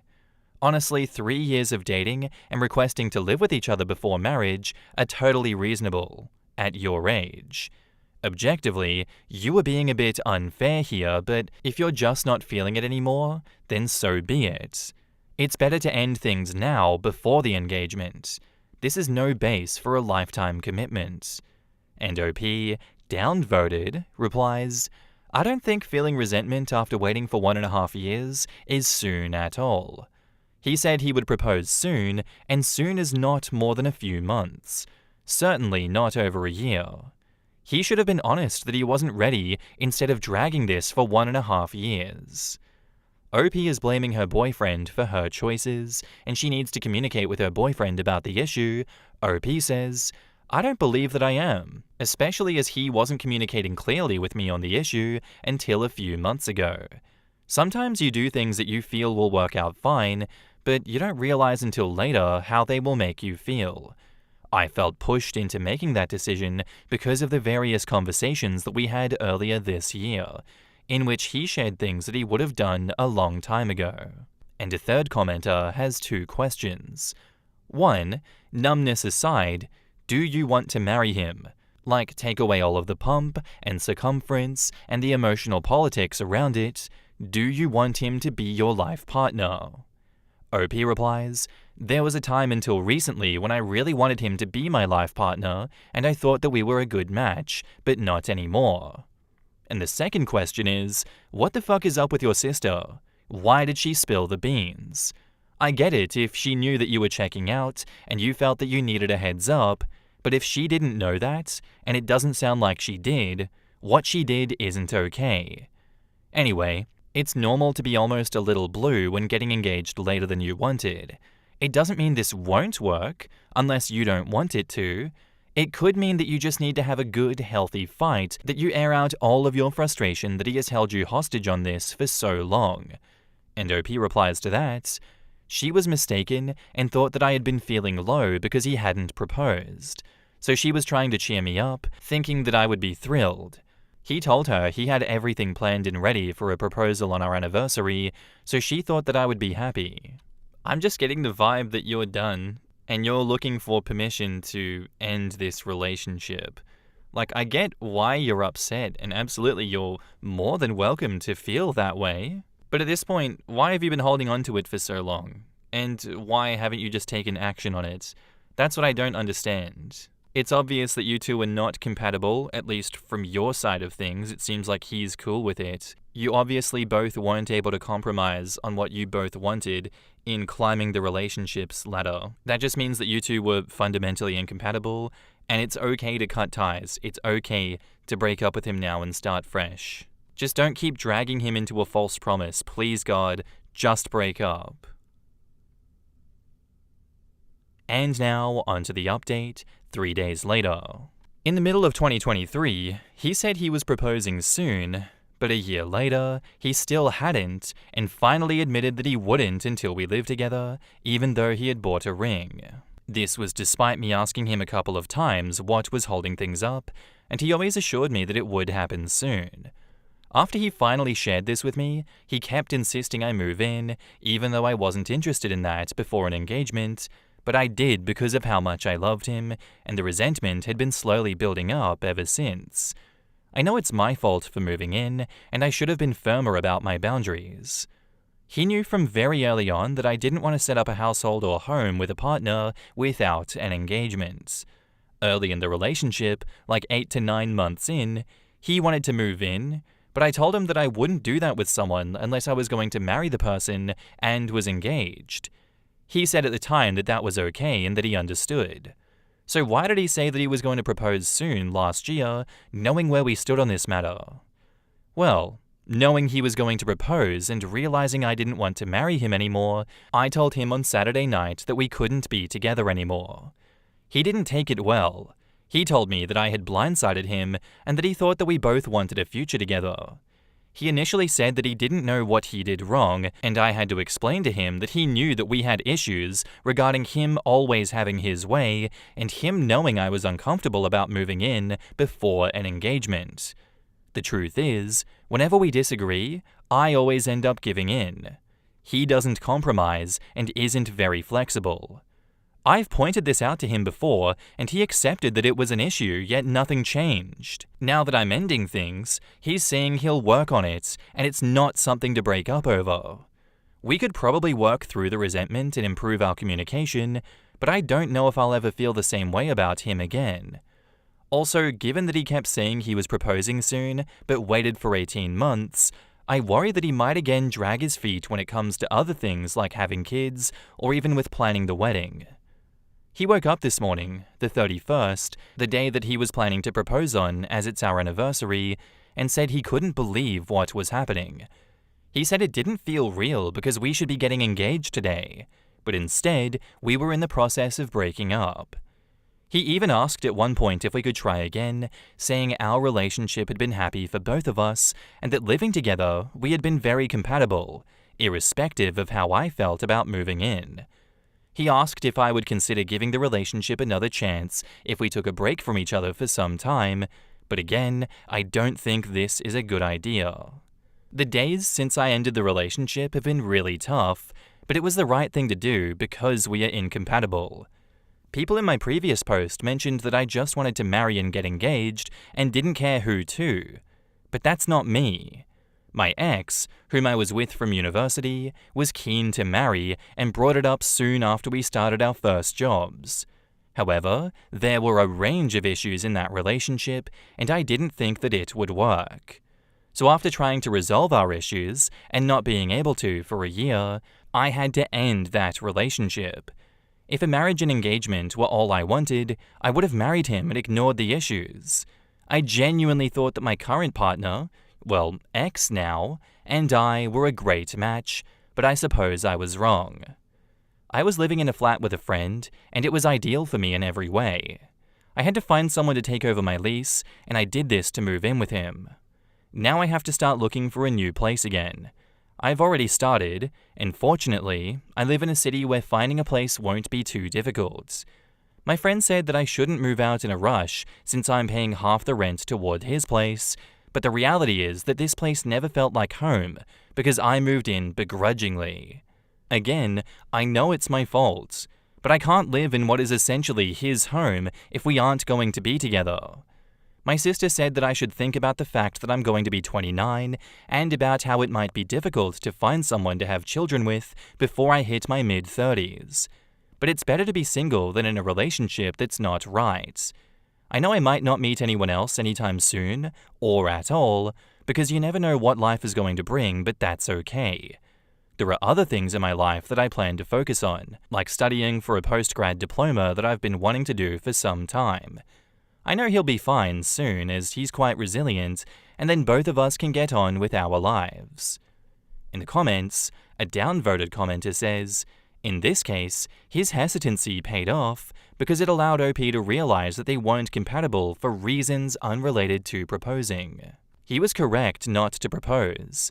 It saved a future divorce. This wasn't his intent, but the overall issue here was the OP wasn't happy with how decisions were made in the relationship. The partner was. It took years for the OP to express this. Now that she has, both can move on with their lives.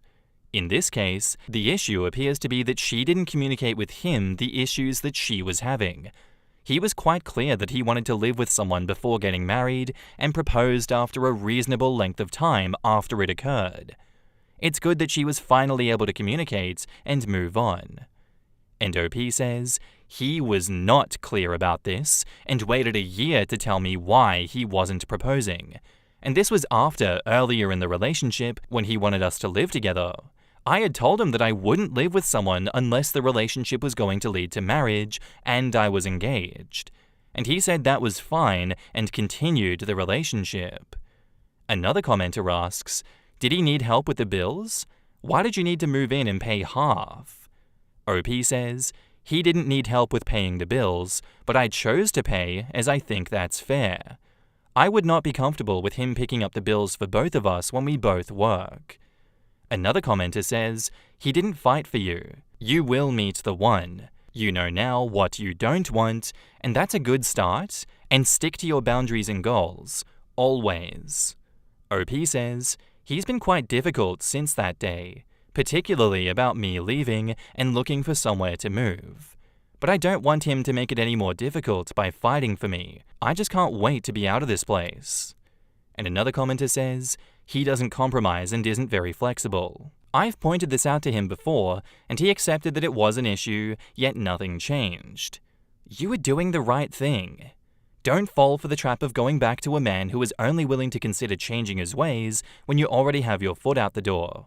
He won't change, and even if he does, it will only be temporary.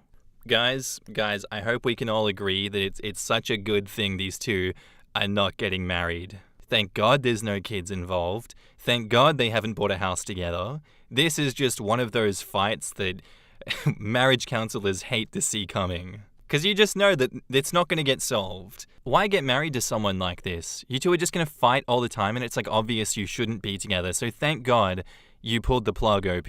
Oh my God. They always only change when you're leaving, when you're like, I'm going to break up with you. You haven't been listening to me. You haven't changed. Why should I ever believe you? And then they're like, actually, now I'm going to change. It's too late, buddy. It's too late. You missed the bus. Wait for the next one. Also, I want to point out, I feel like some of this could have been avoided if she asked him what soon meant when he said the proposal was coming soon. I get that it's not particularly her fault in this situation and he was being intentionally vague, but kind of forcing that information out of your partner when they are being vague goes a long way. Regardless, thank you for the story, OP. I hope anyone listening to this cannot relate to that absolute shit show, and if you can, I'm so sorry. Girlfriend and friends pulled a prank at my house that I'm really not happy with. How do I react? For some background, we are both mid-20s, I live in a townhouse. So my girlfriend and I have a mutual friend who is going to be out of town for work for quite a while, and she had been begging to go to breakfast with them the entire week. I was opposed because they wanted to go at 6:30 a.m., and I typically work late into the night. I offered 4 different days we could get dinner, and the mutual friend declined. After continued begging, I gave in to my girlfriend because it seemed that it meant a lot to her to see our mutual friend and his significant other at breakfast. I wake up at 6:15 a.m. to knocking on my front door, and open it to see an 8-foot-tall tower of Solo red cups filled with oatmeal completely blocking the door. I grunt and immediately close the front door. Keep in mind, this is the only way in and out of my house. I looked to my security camera to see them taking snaps and laughing outside. The 3 of them text me asking me to come out and go to breakfast, but they make no attempt to clear the door. I expect they're just waiting for me to blow through it and make a huge mess. I turn the lights out and go back to bed, so they leave. When I wake up, the tower is still there. It takes me about 20 minutes and 4 whole garbage bags to clean up what must have been over 20 pounds of oatmeal, not to mention the mess that it made on my front porch and on the carpet in my entryway. I had planned on taking my girlfriend to an NHL game tomorrow, which would have costed me at least $100 in tickets, parking, food, etc., but now I have no desire to see or talk to her. I'm absolutely livid because it brings me back to high school, where my car and house used to be vandalized in similar ways. Saran wrap, Vaseline, toilet paper, etc. I feel like it was meant as an innocent prank, but my natural urge is to go full scorched earth and just be nasty to her, which I know is not a healthy way to deal with the situation. I just want to know if I'm in the right and how I should maturely handle this situation without escalating it, while still expressing how disappointed I am in her. In the comments, OP on why he hates pranks. In high school, one of the many times this happened, I woke up and my house was paintballed and egged. My car was saran wrapped and covered in Vaseline. The lawn was forked, and the 25-foot tree in our front yard was covered with half a dozen rolls of toilet paper. We had a patrol car on our street every night for the next week after, so that it didn't happen again. It gave me a lot of anxiety. It made it hard to sleep, wondering every night if I would wake up to find my car fucked up, or having to wonder what my parents must think of me that someone hated me enough to do something so unnecessary. I'm going to tell her this, and explain why their little joke is so upsetting to me. Depending on how she responds, I'm willing to end the relationship over this. I thought after how long we had been dating that she had the insight to stop for a second and realize that I wouldn't think that this was funny. And I'm not holding this history against her because she didn't know. but I feel like the rest of it is still a really bad look. She got up early to help prepare it, helped set it up, laughed and took pictures when I opened the door, and then jumped in the car to go get breakfast with them minutes later. No apology, no text to check up how I was, no offer to help clean up, nothing. She texted me later asking, "Are you still mad?" but didn't actually do anything about it. The crepes on her Snapchat looked great, but I wasn't there, so I can only assume they were good. I expect better than that. She's been sweet up to this moment.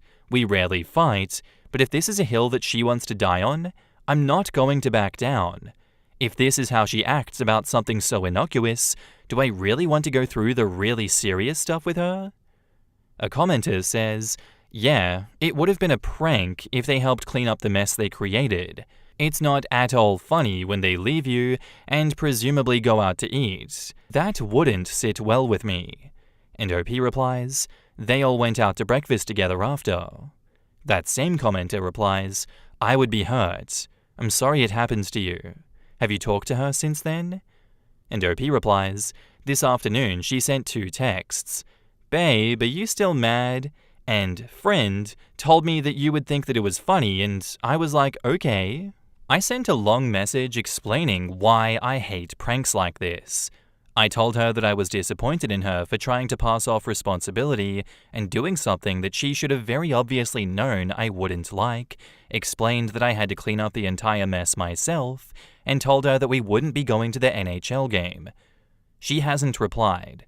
She might still be at work since she went in late to accommodate the breakfast they all went to, but chances are that she has seen it. Surely she does realize what she's done is wrong, like making a giant mess, laughing and driving away, you not being involved in the breakfast. Any normal person would feel guilty about that. They didn't even try to get you to come out and be like, "Okay, sorry, the jig is up, we'll stop it. Just come to breakfast already, like everything's alright, sorry that we did this to you." They're just straight up bullying you in this situation, and that's not okay. Even more so once she realizes that you've experienced things like this before, and it's, I don't know, triggering bad memories from bad experiences in your past.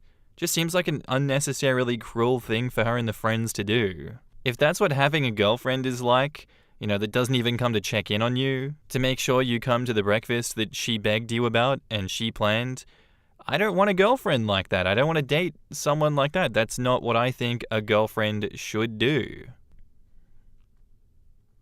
And now, onto the update 2 days later. She replied after she got home from work yesterday. I told her that I didn't want to see her and she could text me whatever apology she had to say, but she came over anyways.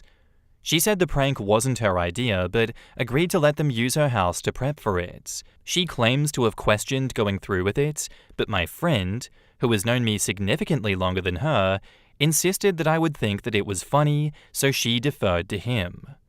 I told her that I expect better from her and that I expect her to stand up for herself. She went on to say that she would never have pulled the prank or allowed it to happen if she knew my history with things. She didn't identify the major issues with the scenario on her own. Having me wake up early for a breakfast I didn't want to go to for her just to be pranked, having to clean it up by myself while they went to breakfast, and her not checking up on me at any point. I told her one mistake was understandable. I told her more than one mistake is understandable. But I pointed out along every step of the prank that there were easy things she could have done to make it right, but didn't. I asked her how she could make such an obvious series of mistakes, one after the other, with someone that she claims to love. Apparently, she asked some of her girlfriends for advice on what to do, friends unrelated to the story, and they told her to give me space. She was very insistent that she was sorry and wasn't perfect, but would always learn from her mistakes.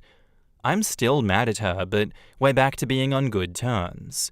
If this wasn't the only thing that she's done wrong in the relationship, I would have been a lot more harsh and maybe broken up with her. But frankly, that would be a waste in this case. If she makes other blatantly thoughtless mistakes like this in the future, then she'll probably be out of luck.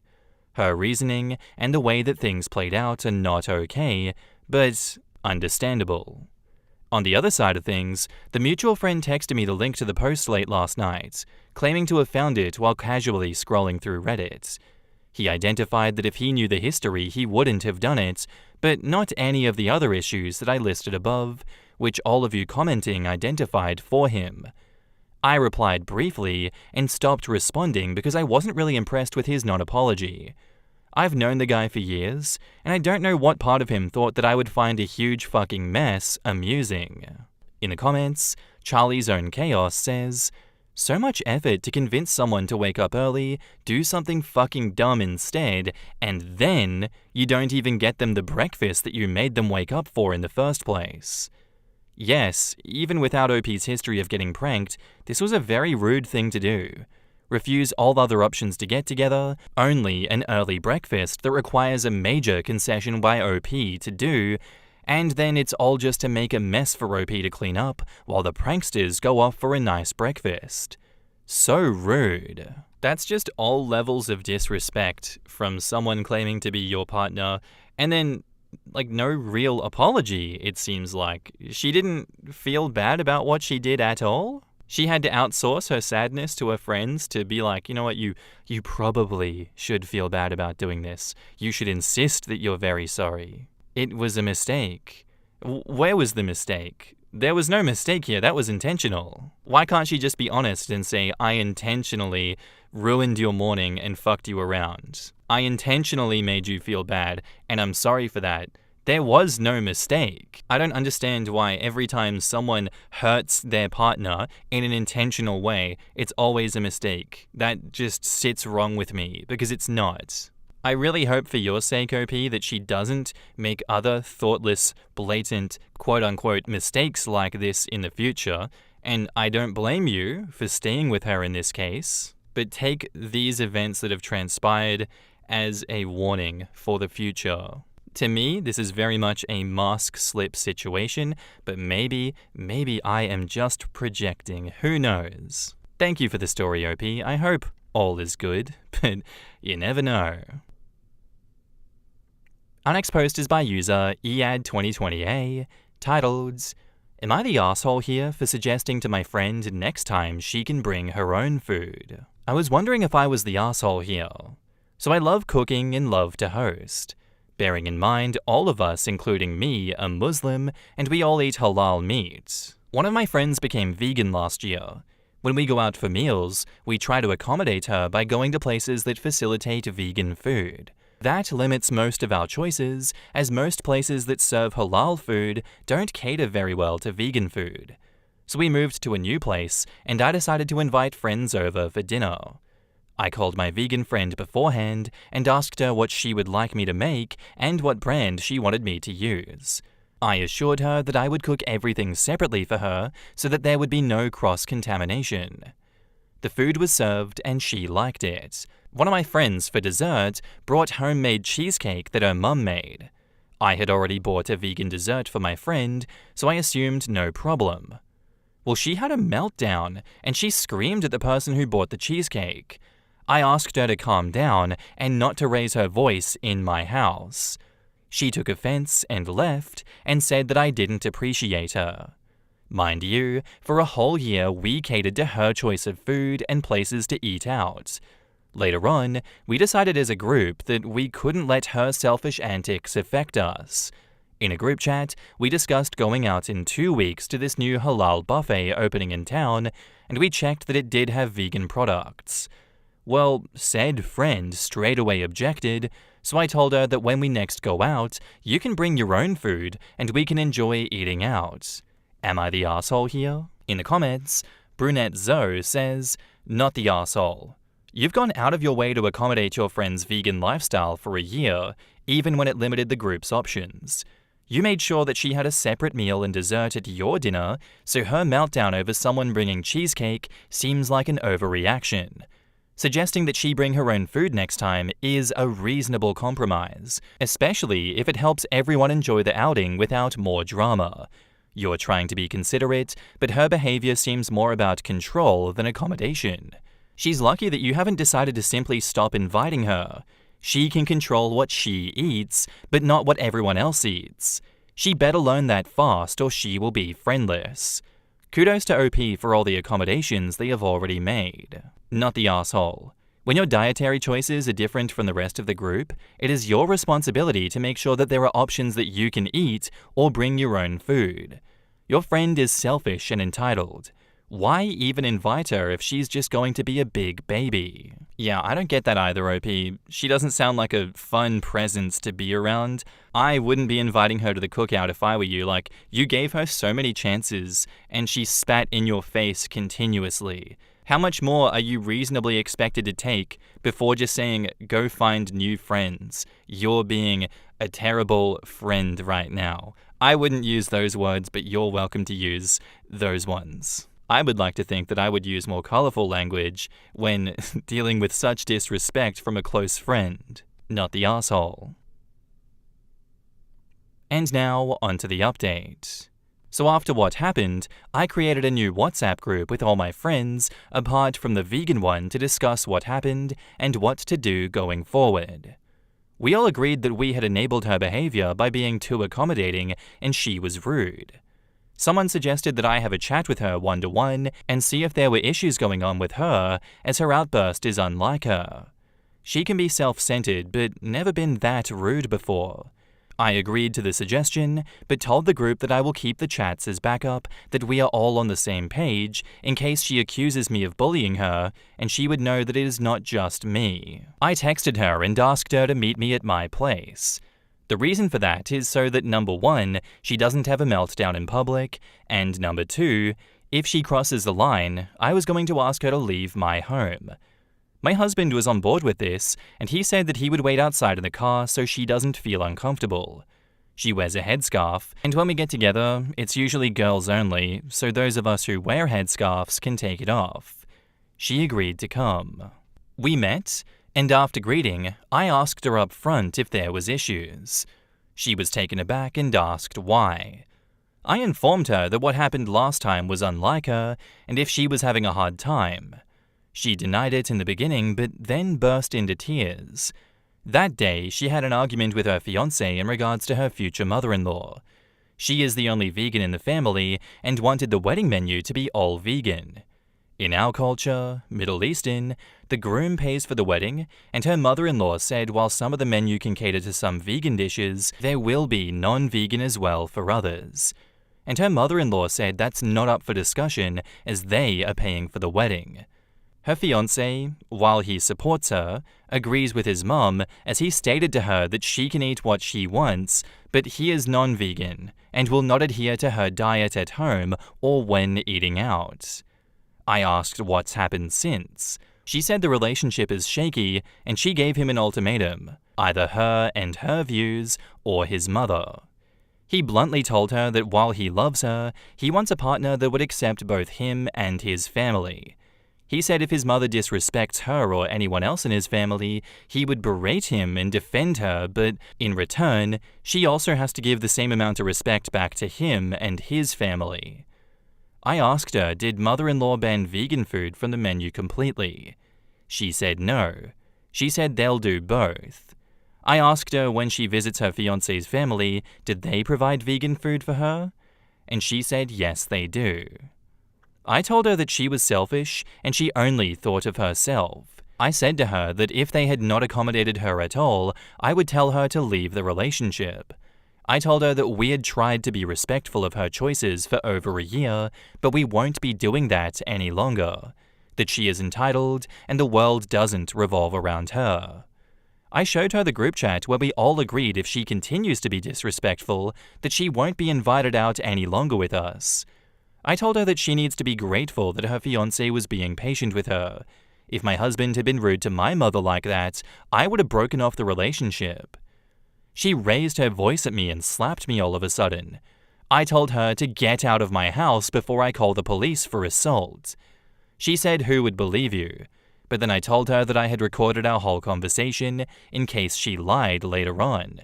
She left, and I messaged the friend group and explained what happened and told them that I'm done with her, and if they want to hang around with her that I'm fine with it, just to tell me, as I don't want to see her. They were all shocked, and I am now grieving the loss of a friend who I've known since I was 11 years old. In the comments, Cornualonga says, I don't think this has specifically to do with being vegan. She just wants everyone to bow to her. If it wasn't a veganism, it would be religion or some other thing that everyone has to do her way. Sounds like she's been contaminated by the I'm the bride, it's my day mentality. I don't think she would stop with the wedding. She was going to try to force him to go vegan himself at some point. Probably after the wedding, since divorce is so frowned upon. She'll have more leverage after that, but her mask is slipping too soon. It's pretty unlikely it will last until then. And you know what? If he wants to stick around with her through that wedding and go through that kind of life with her, more power to him. I wish him all the best. But to you, OP, thank God you have some sense and cut her out of your life, and I hope that your friends do the same. Thank you for the story, and good luck. Our next story doesn't have an update, but it did have a lot of upvotes, by user Divine Juicy, titled, Am I the asshole for refusing to demote my dog after my sister gave her baby the same name? I, 26 female, have a dog named Charlie. Charlie is a golden retriever that I adopted 4 years ago, and he's my best buddy. My sister, Emily, 29 female, recently had her first child, a baby boy. She and her husband named him Charlie. At first I thought it was funny and didn't really think much of it, but then Emily pulled me aside during a family gathering and said that it was confusing and disrespectful for me to keep calling my dog Charlie now that her son has the same name. She asked me to rename my dog. I told her no. Charlie has been his name for 4 years. He knows it, responds to it, and it's on all of his paperwork. Changing it would be weird for him and for me. She got really upset and said that it's not fair for her son to share a name with a dog, especially in family settings. She thinks it will lead to jokes and confusion as her son grows up. My parents have weighed in, and while my dad says it's ridiculous to expect me to change my dog's name, my mom says that I should just consider it to keep the peace. Now Emily is barely speaking to me, and a few family members think I'm being stubborn. I have no idea how wrong I am here. The world has gone crazy. I love my dog, and I didn't name him to spite anyone. I also think that it's not my fault they chose a name already in use in the family. Am I the asshole? I think I can see who the golden child, at least for your mother, in the family is. Who the hell does she think she is saying, oh, just consider it to keep the peace? Shut up. And the family members that are being stubborn, how about she changes the baby's name to one of their kids' names? That seems like a reasonable compromise. I hate it when the fence sitters come out and show their asses. These people asking OP not to rock the boat is so incredibly cowardly. I hate people like that, and it's obvious who they like more than OP, not the arsehole. In the comments, Primordial Chaos says, Your dog was Charlie first. I would never change the name. And if Dear Sis keeps on giving too much grief, I would start telling people at gatherings that sister named the nephew after your dog. Which she totally did. Save all the evidence. Tell the nephew that he was named after the dog.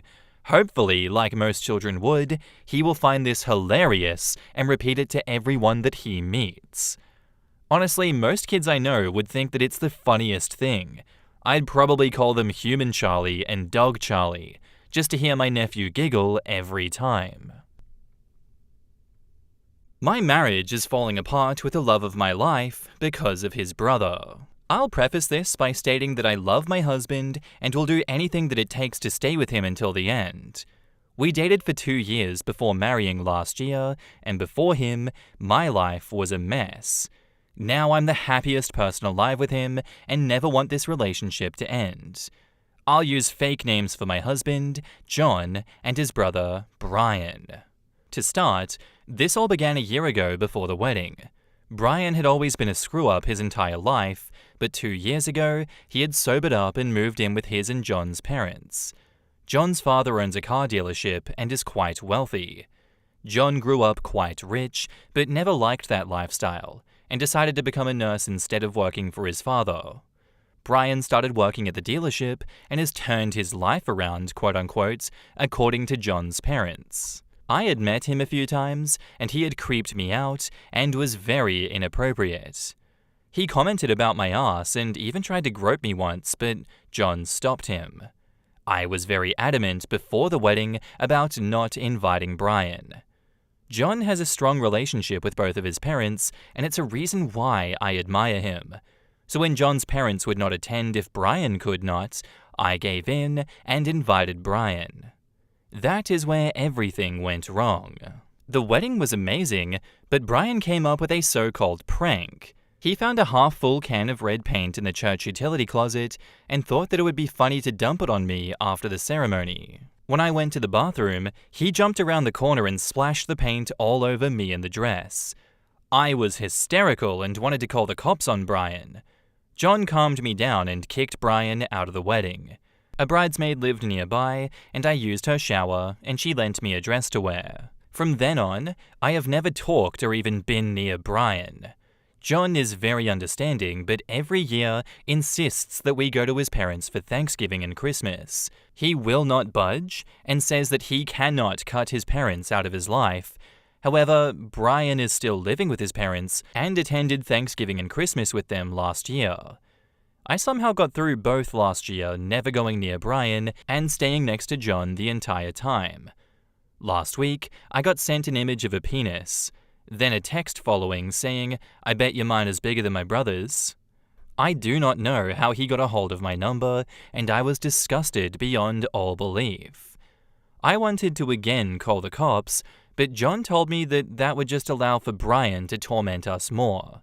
Yesterday, I told John that I will not attend Thanksgiving or Christmas with his family under no circumstances. John was very conflicted about the whole matter. He said that his parents are great people, and that Thanksgiving and Christmas are all he has with them.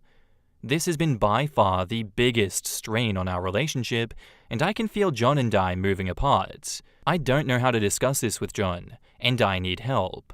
I've never done this before, and for the first time, I'm going to the internet with this issue instead of John. What can I do to fix this situation, and am I being irrational with my demands? In the comments, GhostGal84 says, "Holy shit, you need to sit your husband down and have a serious talk with him because he's ultimately enabling his brother's behavior. His brother is literally sexually harassing and assaulting you even when you haven't seen him for months and have very little contact with him. What might happen if he manages to get you alone, even for a few minutes? Had John spoken to his brother about this behavior at all?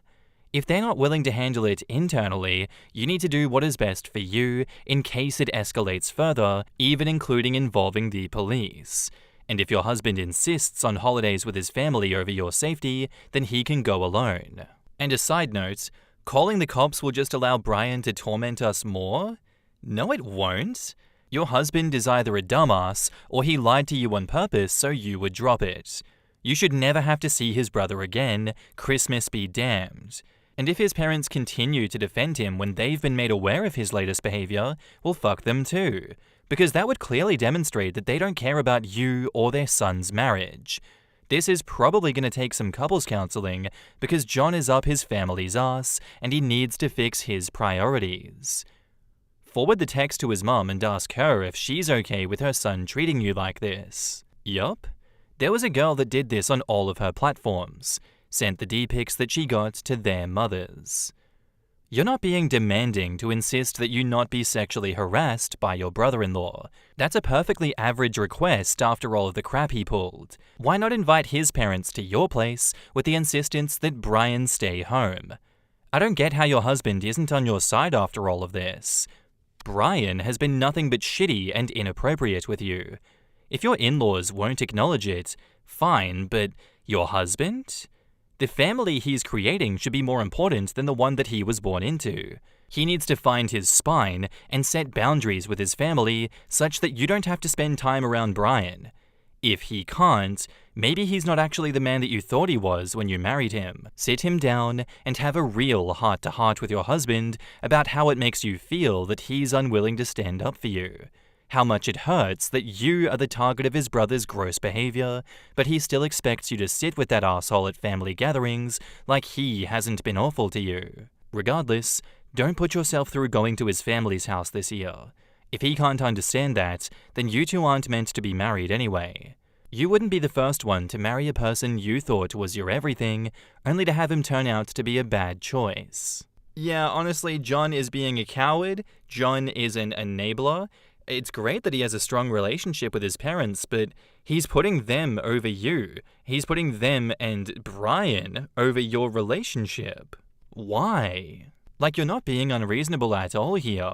He sent you a dick pic out of nowhere.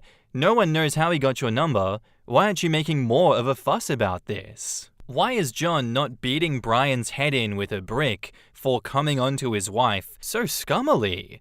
I know I would.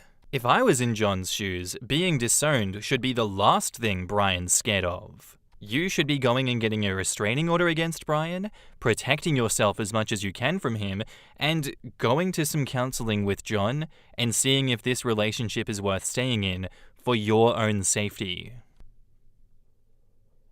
And now, onto the update 9 days later.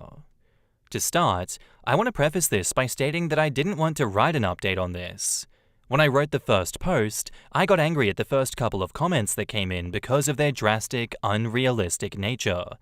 No, I'm not going to divorce my husband because he won't stick up for me. Nobody is perfect, including me, but a lot of the comments I felt didn't understand the whole scope of the problem, and I feel that's on me for not writing everything that I should have. But some of it was helpful, and I will address that later. Things I should have addressed or mentioned in the first post, I will put here. First, my husband is adopted, and so is Brian. Because of this, there's a few things that change their relationship. John was adopted at the age of 3 and doesn't remember anything other than his adoptive family. However, Brian was adopted at the age of 9 when John was 6. Brian is 6'5" and John is 5'10", and Brian has been bigger than John all his life. John has talked about how Brian was sexually abused before he was adopted, and that is a reason why his mother and father have always held back. Brian has bullied John, and I don't mean in the older brother's sense. John does not talk about it much, but I get the feeling that Brian has done some fucked up shit to him. With that being said, after I calmed down from the first few comments the next day, I came back to the post to see that it had somewhat exploded. I read through the comments all day at work and wrote down some of the ones that I needed to listen to. After I got home from work, John and I talked for a long time, and then the next night and the night after that. What I discussed with him was the stress that his family has put on me. He by no means agrees with what his parents are doing or anything Brian has done. He opened up and did say that he felt that he was failing a bit. He teared up for a bit when he told me that he wished that he had done more about Brian at the wedding and that he does not expect me to come with him to his family's ever again. He's a very shy guy and does not like conflict. He said that he would find a way for him to just go by himself for Thanksgiving and that he would just skip Christmas this year altogether. But an important thing I wanted, after reading the comments, was for him to explain to his mother exactly why I was not coming. I do not want Brian to get away with this and to expect me to be totally passive in the situation. John, on the first night, was hesitant to say the least about the idea.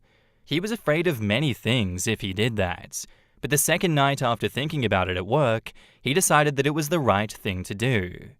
He's planning to talk to his mother next week. But some of the comments did alarm me about my behavior. One comment said that I might have some codependency, and other comments said that I should go to couples counseling. When I brought the idea up to John, he surprised me by saying that he would like to go to couples counseling. John said he would research it and has scheduled a session for us next week before he calls his mother. I'm very relieved and have felt much better. I think talking with John really helped and has assured me that John and I are on the same page. That is all that I can say. And I know that there is interest in my situation, and while I do not like for my life to be opened and read like a book, I did think that it helped me understand myself more. In the comments, Comfortable Focus says, "Pouring red paint on the bride's wedding dress is no prank. It's cruelty. Brian sounds like a sociopath. Would love to hear a follow-up on this." Yeah, that was seriously messed up. That wasn't a prank. That was just Brian being a sociopathic arsehole. I don't even understand why John would want to still be in contact with Brian after that. If my sibling was that cruel to my wife on our wedding day, they're out of my life until they properly apologized and atoned for what they did. I just want to know what the parents did. They must have been aware of the paint. It seems like Brian's whole family enable his behavior. His past trauma is not an excuse. I think he is a danger, and their enabling of his actions will only lead to escalation. It probably already has, and has been ignored. His childhood trauma not only isn't an excuse, they've also completely let him down by ignoring his behavior. Why adopt a kid if you're not willing to raise them properly? His shitty behavior might have started out as a cry for help, but the people who were supposed to listen didn't, and now he is an asshole. His behavior is likely to get him into more trouble, which could ultimately end up badly for him. And I don't mean the legal justice system kind of ending badly. By not parenting properly, they've steered an abused kid into a life of being hated. That's not the kind of way to raise a child. Worse than that, they've enabled him into becoming an abuser himself, replicating his own trauma in other people. Agreed. As a mum, I could never understand enabling such shitty behavior. Like, why? It's their job as parents to teach and correct Brian's awful behavior, and Brian should be placed in therapy to help deal with his past trauma. It didn't even sound like Brian had any therapy at all. You're right, Brian's past trauma is not an excuse to just let him do whatever he wants. Look at how he turned out. What an awful human being. I want to point out that the parents really fucked up by bringing in a much larger, older, traumatized kid into John's life, and then failed to supervise this new kid's interactions with a younger one. All the compassion for Brian and none for John, and the pattern continues. That is what is behind John's passivity towards Brian.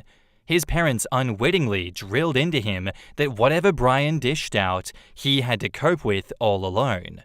No support was ever coming from those self-righteous knobheads. Absolutely 100% agree with all of this.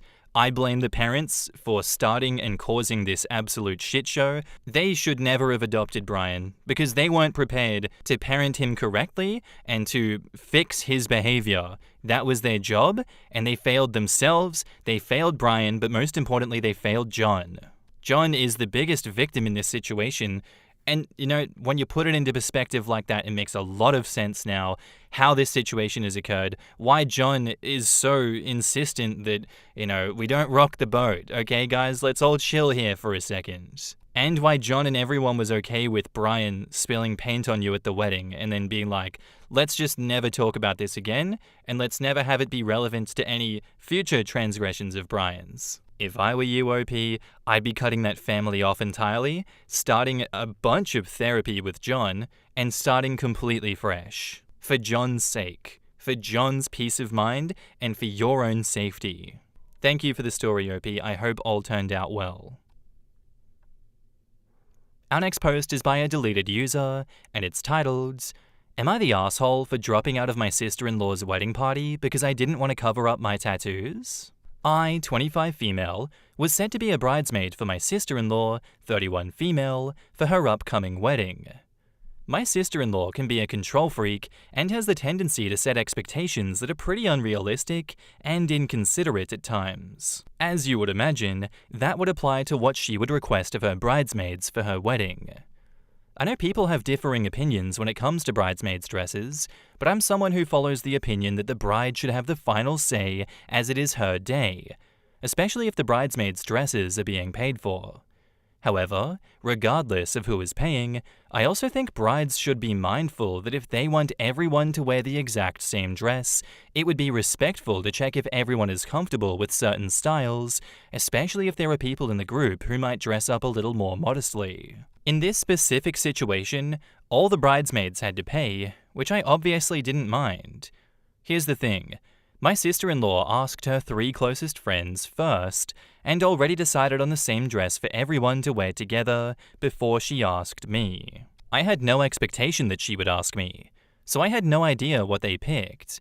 If there's one thing you should know, is that I dress pretty modestly, especially at church since it's a church wedding. The dress they picked out was pushing my personal comfort level. It was a lilac chiffon, one-shoulder, floor-length dress with a slit that goes way above the knee, basically up to where most of my upper thigh would be exposed.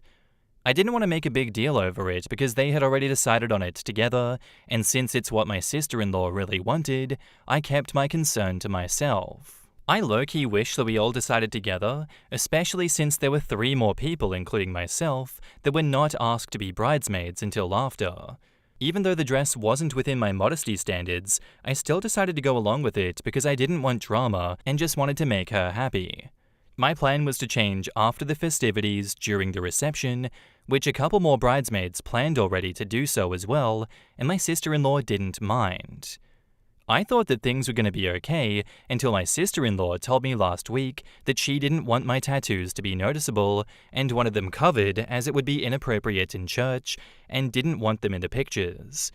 I am tatted on my wrists, shoulders, and on the back.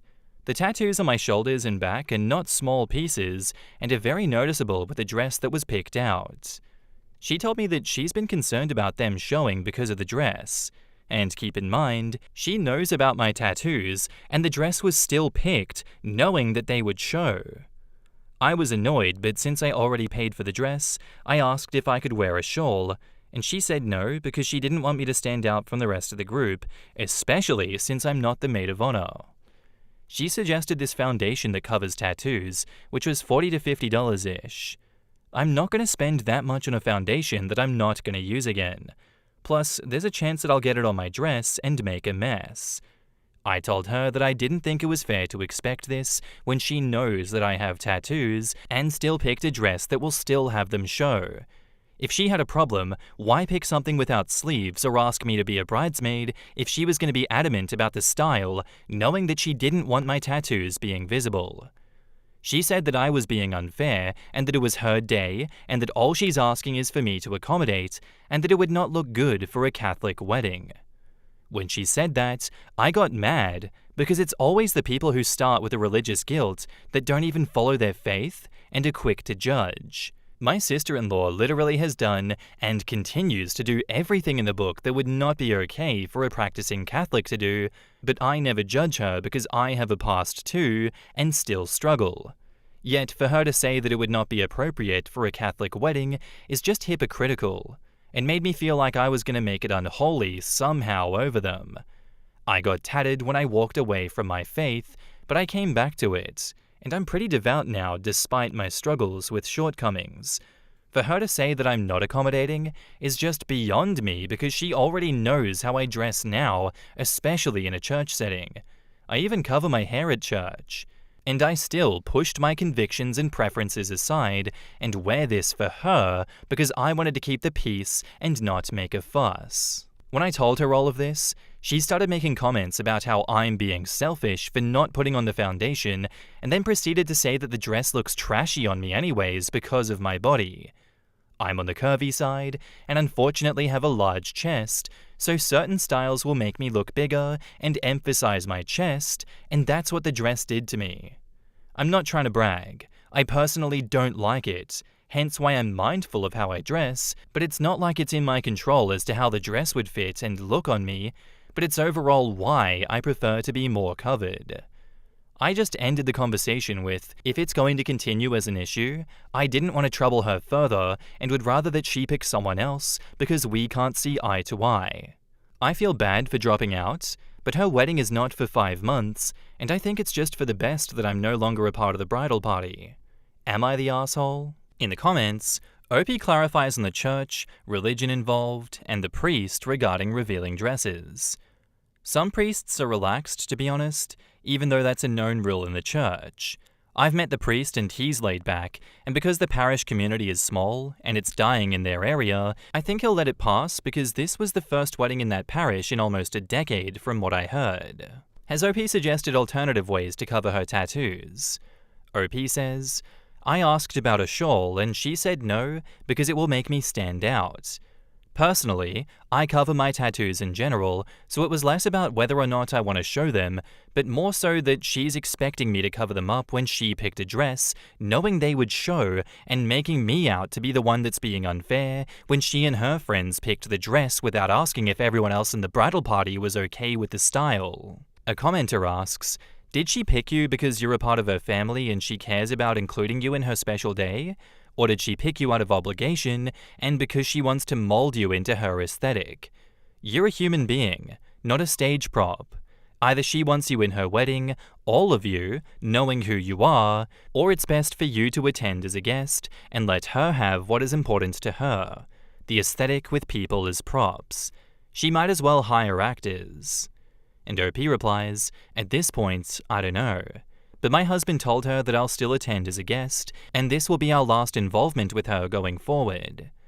Do the other bridesmaids have tattoos? And if the groom cares about covering up tattoos, OP says, "2 other bridesmaids have tattoos, but they're not noticeable, and they're small, unlike my pieces. Her fiancé doesn't really care." Back up to the post, there's an edit. "Hey y'all, OP here. Just to clarify something, in response to some comments that wasn't mentioned in this post earlier, this sister-in-law is my husband's sister. None of my brothers are married.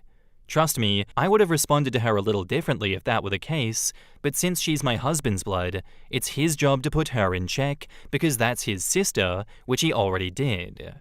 I can totally make another post to share what happened in that conversation between the two of them, but I don't know if I want to because it's a lot to unpack. Thank you for the comments. It's definitely made me feel better about my decision instead of feeling bad."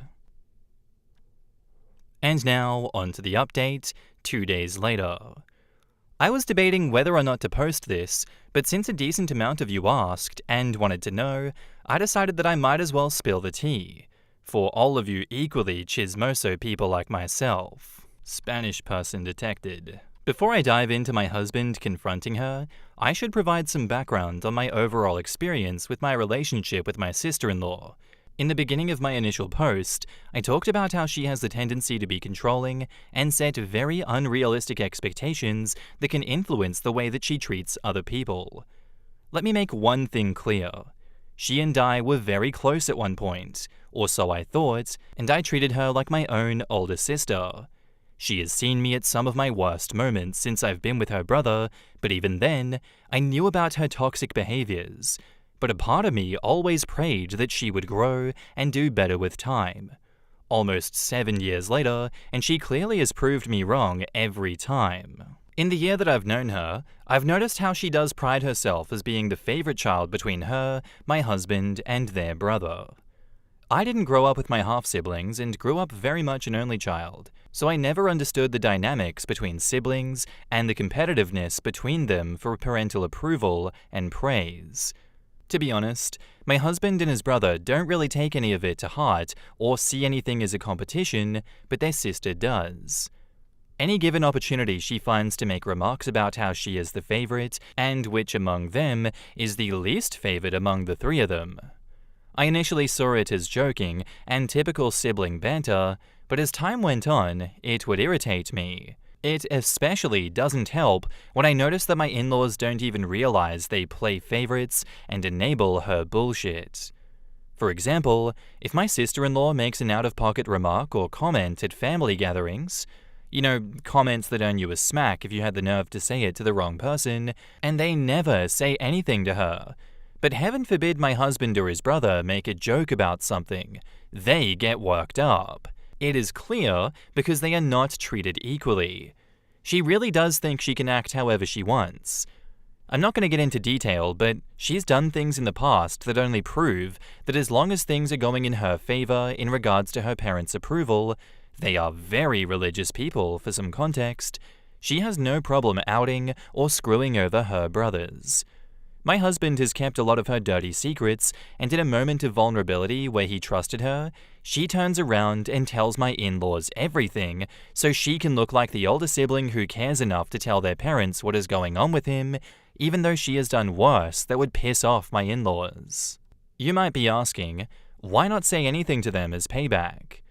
My husband and I are the type of people who also don't think stooping to her level will achieve anything. Essentially, they're not my secrets to tell because that's between her and God, and whether or not she will ever come clean to their folks.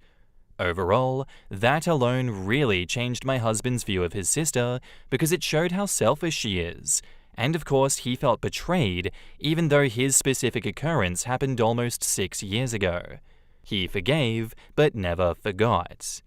Since then, and just over the time that I've been with my husband, everything she says and does just don't go unnoticed. I know some of you guys may ask why let it drag, and well, if she's ever confronted for something she did wrong, she always finds ways to make herself the victim and gets the whole family involved. So you'd be talking to a wall of nonsense and excuses. We just learn to set boundaries, especially when it comes to family functions at this point. I guess my sister-in-law sees through her bullshit, but doesn't exhaust herself to confront her because my mother-in-law is overprotective of her, even when she knows her daughter can act very inappropriately. From what I see, mother-in-law gets like that because sister-in-law has ran away and temporarily cut ties with them when things don't go her way. And I get it. She wouldn't want to have a strained relationship with her daughter, but still. So imagine how angry my husband is because he's already been holding in his frustrations with his sister and knowing how passive his parents have become when it comes to her. Well, when he confronted her via FaceTime, he obviously came to my defense and told her that she is being unreasonable and unfair. And well, cussed her out because she kept making all kinds of excuses, and he basically handed her ass back to her. He didn't just leave it at regarding the wedding. He called her out on everything, and something she also said about me to the other family that we were not made aware of until a few hours before he called her. Turns out she was going around talking about the whole dress and tattoo situation, and me dropping from the bridal party to some family members, one of which recorded what she was saying and sent it to my husband. And then she went off on a tangent, talking about how his brother can do so much better than me, and how she feels so sorry for her baby brother because I'm so lazy and won't help him financially. Basically referring to how my husband is supporting us while I'm in school full-time. Keep in mind, I'm in medical school. Working part-time is not even an option for most med students. My husband went off on her about that, and why our marriage and decisions in it bother her that much to bring it up. My husband is traditional, and believes that as he is a man, he should provide regardless of whether or not I choose to work. He decided that he wanted to support us so I can follow my dreams to pursue medicine, and that bothers her enough to downplay me as a lazy freeloader when my career will eventually provide us with more stability down the line. Regardless of how anyone looks at this, I don't know what her issues are, but targeting me just doesn't make any sense. After 30 minutes of yelling and hearing her fake cry, and her "I'm sorry buts," my husband told her since her wedding day is a family event, he'll still participate out of obligation, and I will be a guest, but consider that to be the last time we will ever be involved in something that involves her. We're only planning to stay for the wedding mass, and we'll leave right after dinner. Free food, I don't care. That's all. I know at this point why still attend, but my husband is also good friends with her fiancé and is a groomsman, and it wouldn't feel right to drop him just because my sister-in-law is crazy. However, my husband gave her an ultimatum that if he finds out that she pulls similar crap again between now and the wedding, then we won't go to the wedding altogether. Going forward after said wedding, or if she decides to open her mouth again, my husband decided that we won't contact them or see them again, which makes it easy since they'll be moving to a different state. I'm counting down the days. If there's something that I want to make clear here at the end of my post, is that I do not wish her anything bad, nor do I hate her. I do forgive her. However, for my mental and emotional health, I just won't maintain a relationship with her of any kind going forward. I do genuinely pray that she grows and learns from all of this and makes better choices if she has kids one day. I also hope that she questions if this toxicity was worth losing a relationship with her brother over. In the comments, good on him. It sounds like you're free of her.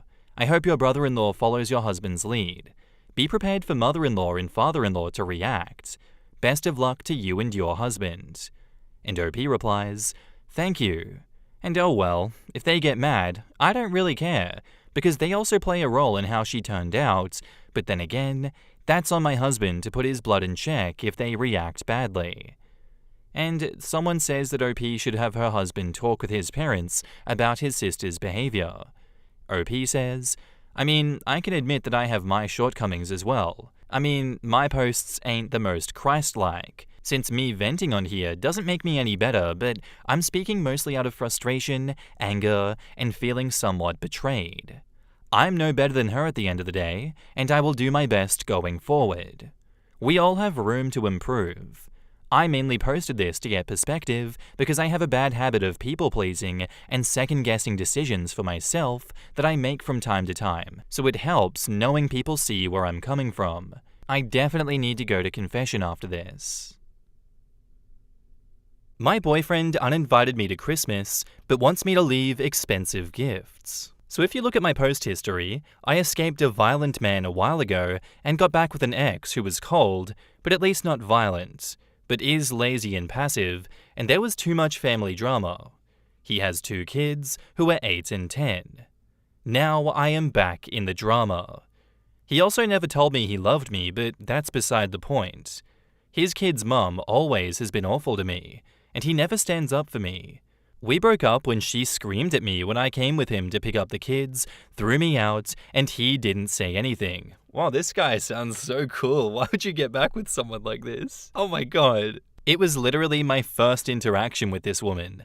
There is no history that I know of. I don't recall ever meeting this woman, 39 female, before I dated Phil. And to my knowledge, I have no friends in common with her except my hairstylist, who is a nice woman. She honestly freaked me out, coming at me, screaming at me on our first meeting. They have been divorced 7 years, so it's not like it's new. Anyway, we're back together, and initially I was invited to his Christmas dinner. I grew up in a cult and have no family since my disabled mother died. He knows this. Now, baby mama is insisting that he cannot see the kids at all if I am there. So he asked that I find something else to do on Christmas. While we only recently got back together, we were together for a year before that.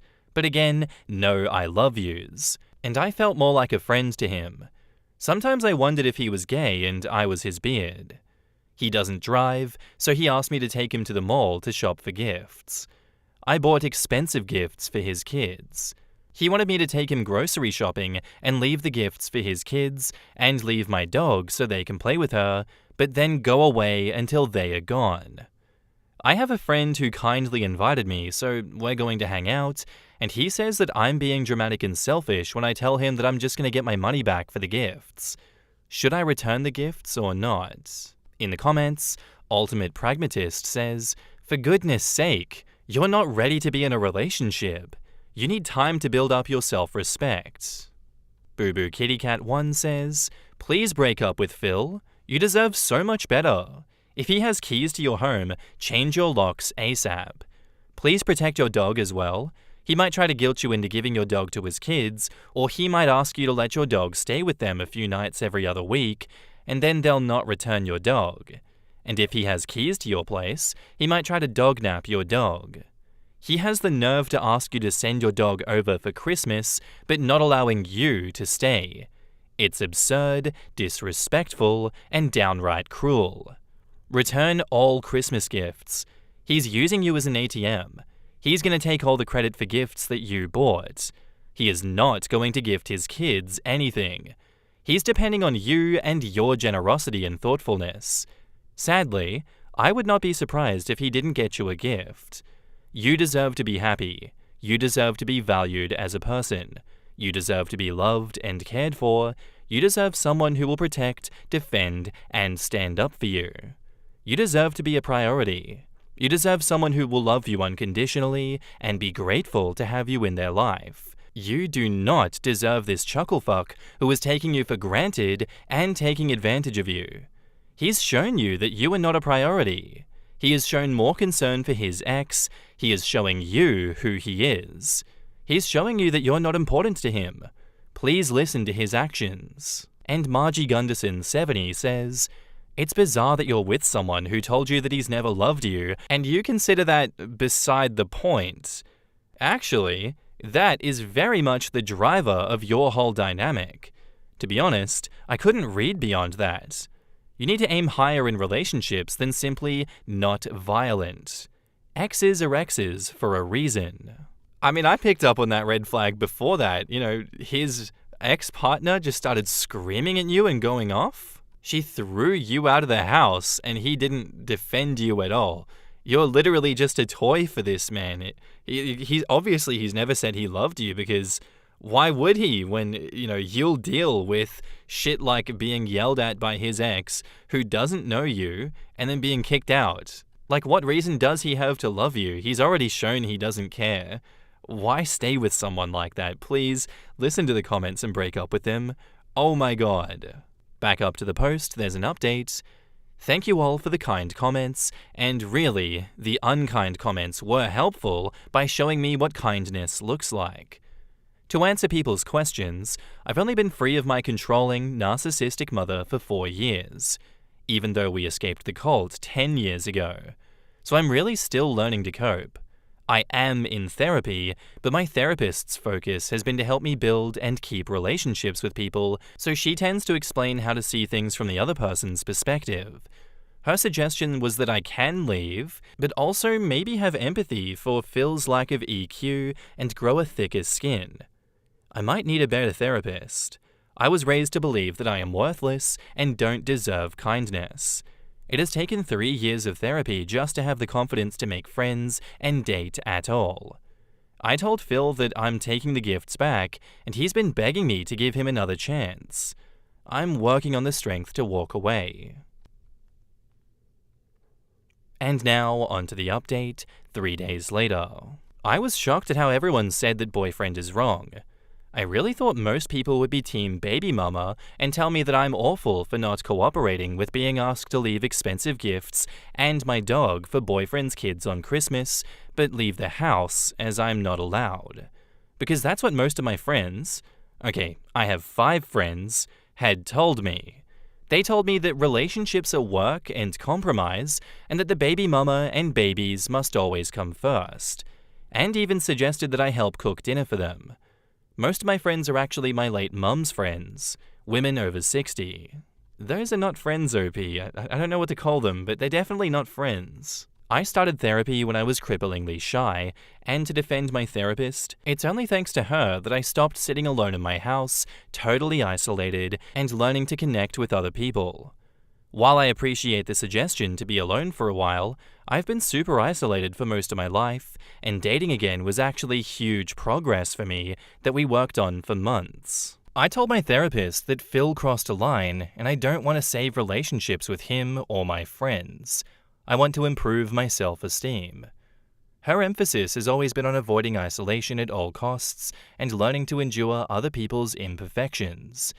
She agreed that the Christmas incident was really bad. I'm still processing all of this. I'm surrounded by people who encourage me to be a doormat, and I'm still shocked at what others thought. I really thought that Phil and baby mama were right, and 48 hours is not enough time to process that. Maybe my whole worldview is just totally messed up. I went to my friend Mary's house and realized that she's maybe my only real friend. She didn't judge, told me Phil is nuts, and we had a great time with her family. I left my dog with a neighbor since her oldest is nonverbal and can be unsafe with animals. I sent him a Venmo request for the money that I spent on gas and gifts, and he paid it. Phil threw baby mama out at 2 p.m. and then begged me to come home. I got my dog back from the neighbor, took out the cheapest gifts, and he made his kids thank me and play with the presents, which felt very awkward as he tried to beg them to engage with me while they were on their phones. We hung out with his kids though for an hour.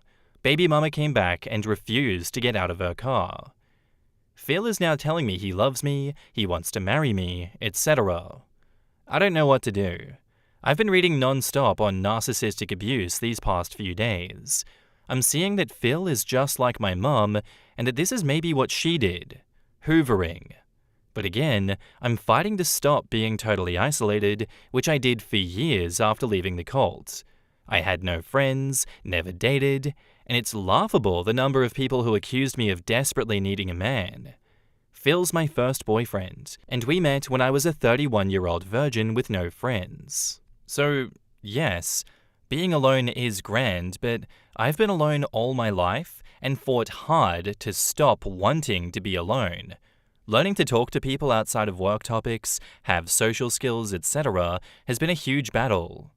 I'm not autistic, but I read that way because after age 7, I was the only kid left in our cult/commune, and I have no social skills and prefer to be alone to an unhealthy degree. I don't know what to do. Maybe Phil grew a spine. Maybe it's hoovering. I'm standing up to him though, and looking at finding new friends and hanging out more with Mary, who said that I am always welcome at her house. In the comments, Perfect Day 3431 says, "Yeah, relationships are all about compromise, but when the compromise is all on your side, it's just not worth it. Now your boyfriend is love bombing you. Take a step back and then take an even bigger step back from this guy. You deserve better than him." And Thin Policy says, "There is a huge difference between isolating and being alone. You can be alone and still engage with the world. None of these people love you. They are using you. They think they can manipulate you, and they're right, because you're operating from a place of being conditioned to trust people and ignore red flags.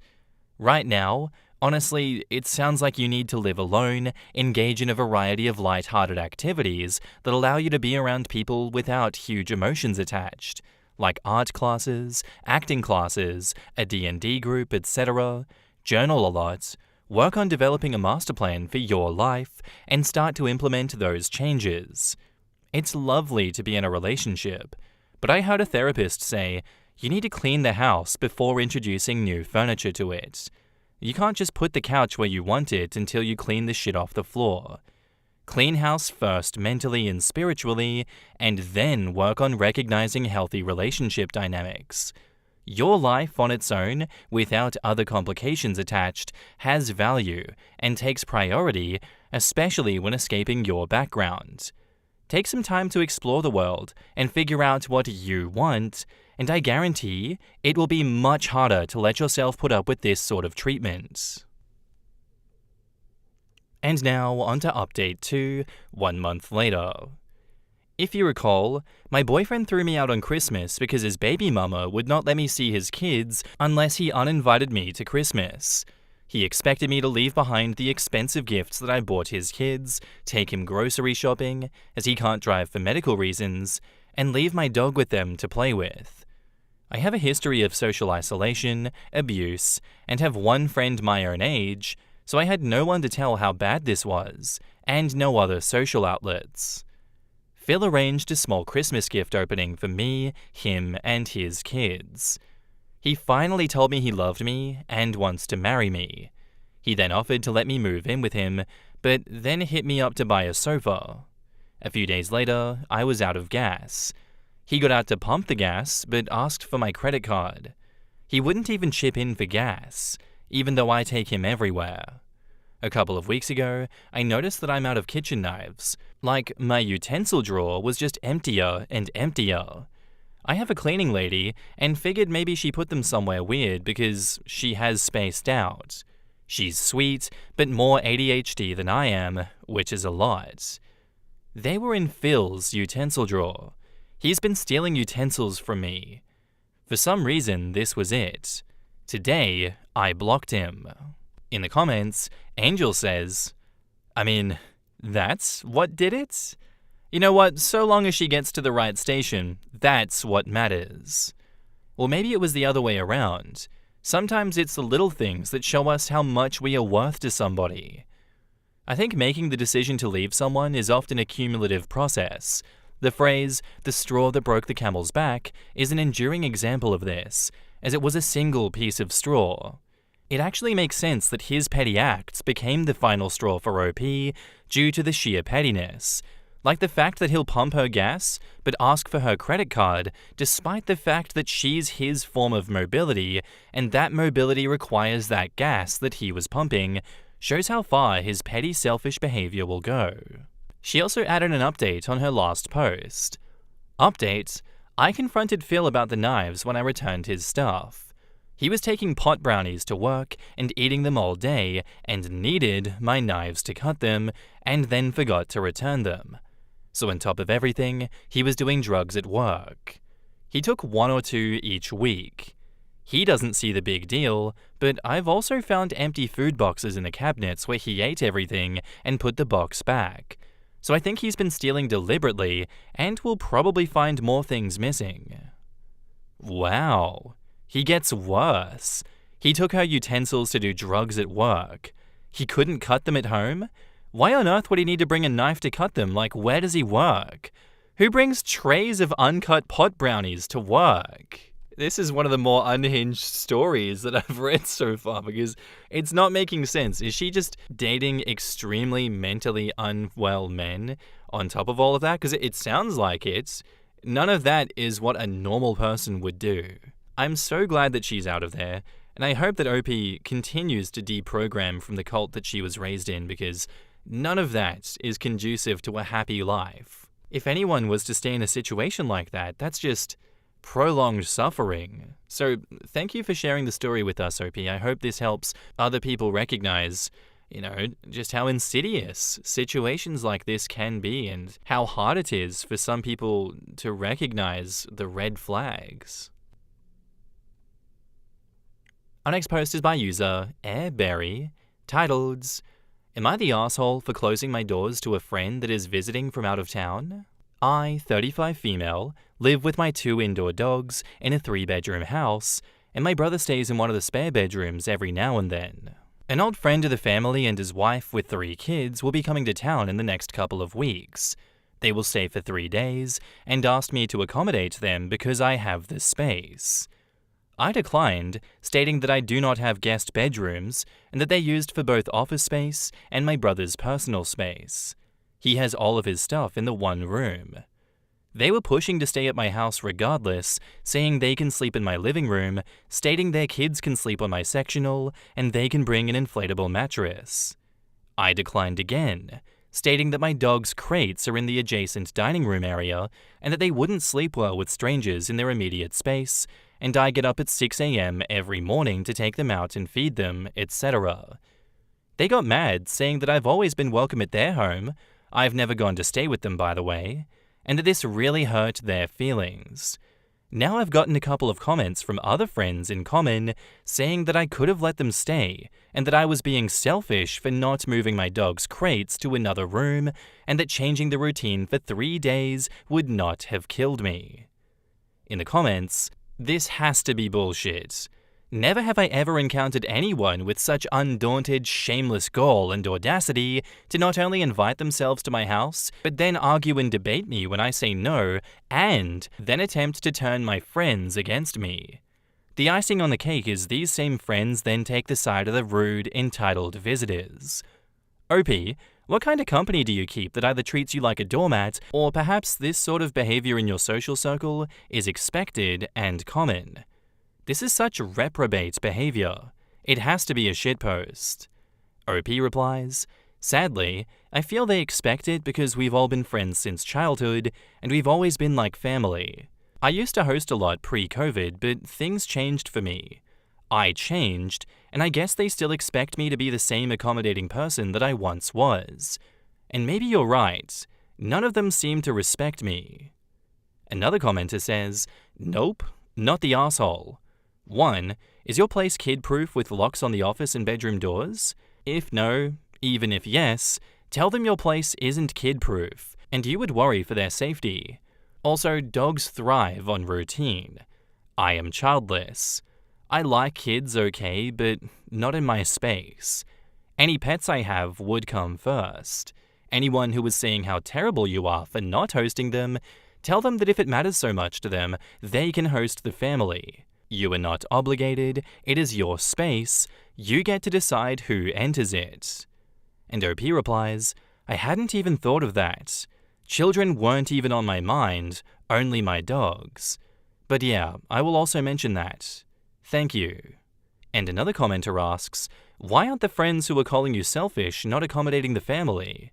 Not the asshole?" And OP says, They don't have space either, and have the excuse to be married with kids and pets of their own. I guess in their eyes, it's a more solid reason than mine. Yeah, it's always the ones that, oh yeah, we really can't accommodate you. You're single with no kids, so you should bear the brunt. Yeah, it's always those guys that are the most generous with everyone else's time and money. You've said no, and that's a full sentence. That's a full answer. You shouldn't be guilt-tripped and, manipulated into offering your home when you've already said no, I can't do it and I won't do it. Find someone else. As you've said, you've changed. Life has changed. You're not the same person, and that needs to be communicated to them. You're not an asshole for saying no. And now, onto the update the next day. Thank you all so much for taking the time to reply and share your thoughts. While I was reading through them, I couldn't stop crying.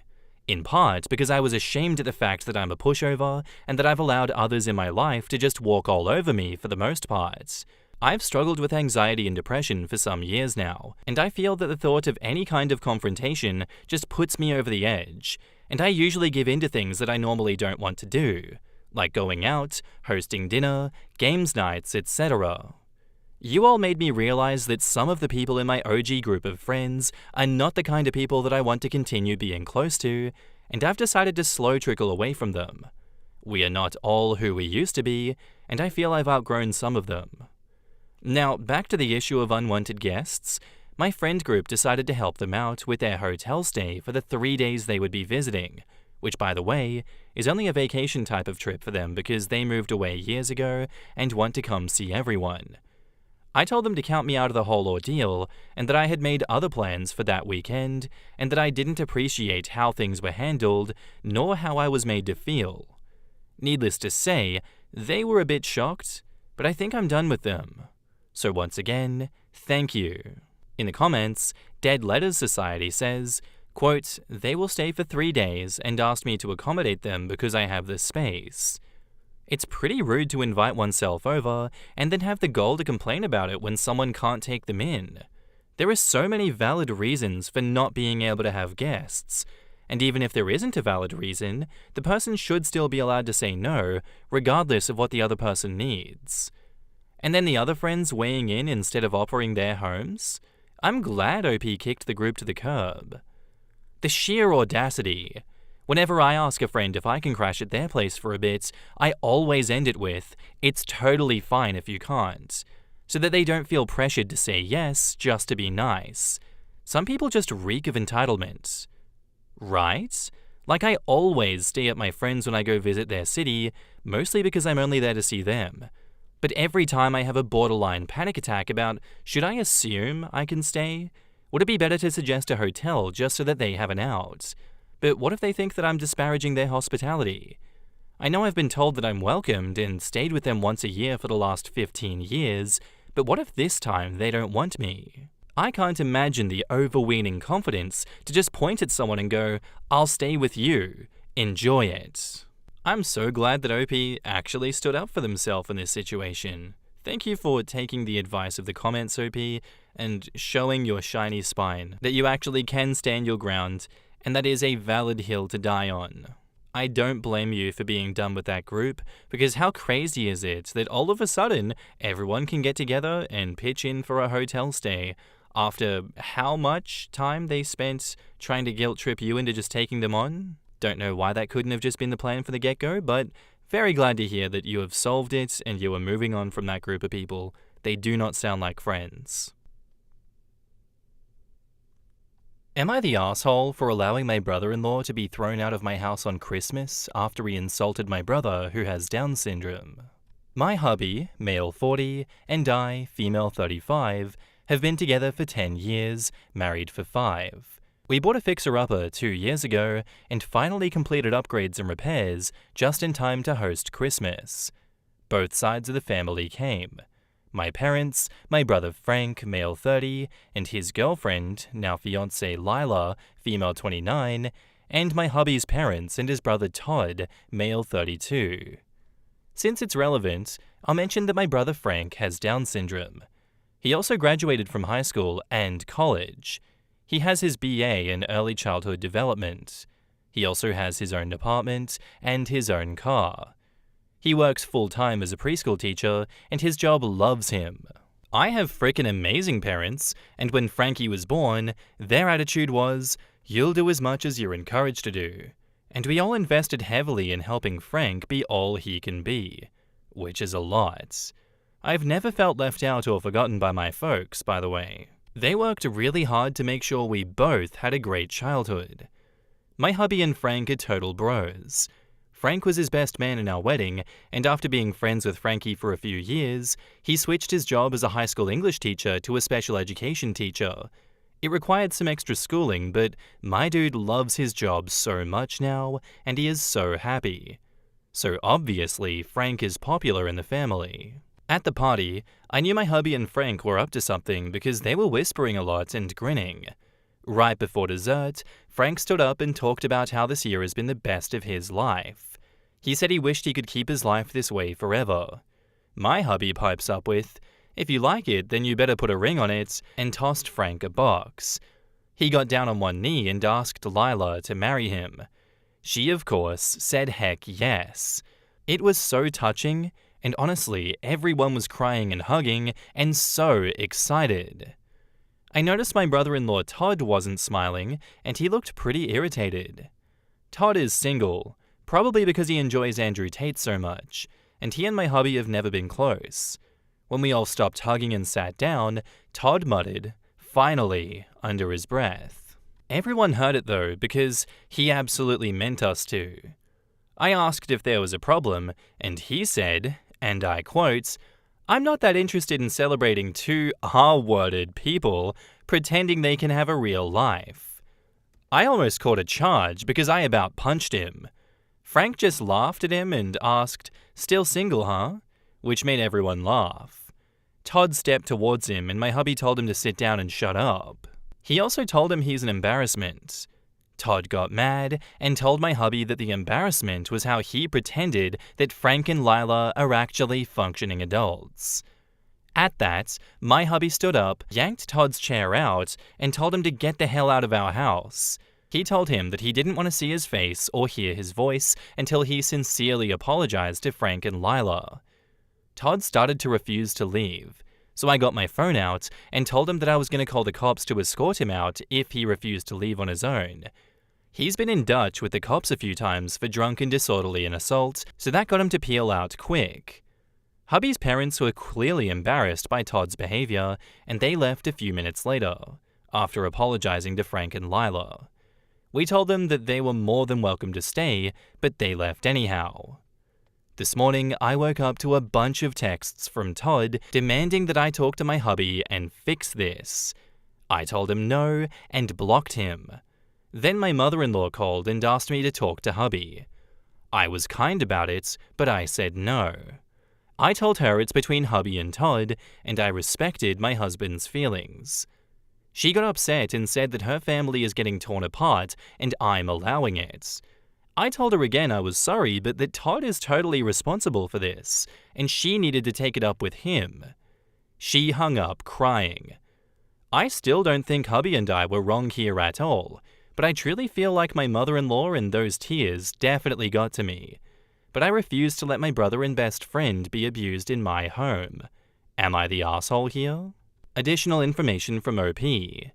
My mother-in-law has called twice, begging me to interfere and force a discussion. Her tears break my heart, but Todd is just so shitty that I'm honestly relieved that I might never have to deal with him again. In the comments, "Not the asshole. Your brother-in-law sure has his mum wrapped around his little finger though. Embarrassing for her, I'm sure, but do not even fleetingly consider getting on Team Coddle Todd. Make no mistake, this is not just about your brother being insulted, it's also about trying to trick you into participating in that insult through minimizing and peacemaking. Curious to know whether Todd and their mum called your husband directly first, because if not, that's a double black mark against his family and may explain why your husband was so immediate in his willingness to call Todd out at the time. He might have been annoyed by this dynamic often over the years. OP says, "Nope. They just called me because I'm a known soft touch. My hubby has zero patience with their nonsense. Todd is definitely the golden child, but I sense they realize they bet on the wrong horse, so to speak. Another commenter says, your brother-in-law is a jerk because your mother-in-law enables it. Not the asshole. Frank sounds hilarious. OP says, Frank is the smartass to end all smartasses. He's hysterical.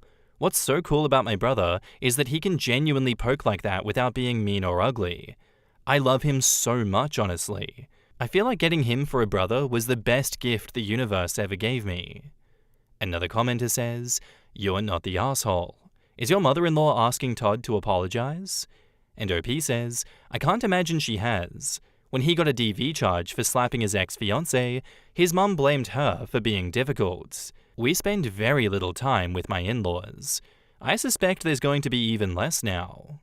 And another commenter says, you said that you truly like your mother-in-law. Why? She excused DV and ableism. She is not a good person. Why do you feel bad for her? Because she cried?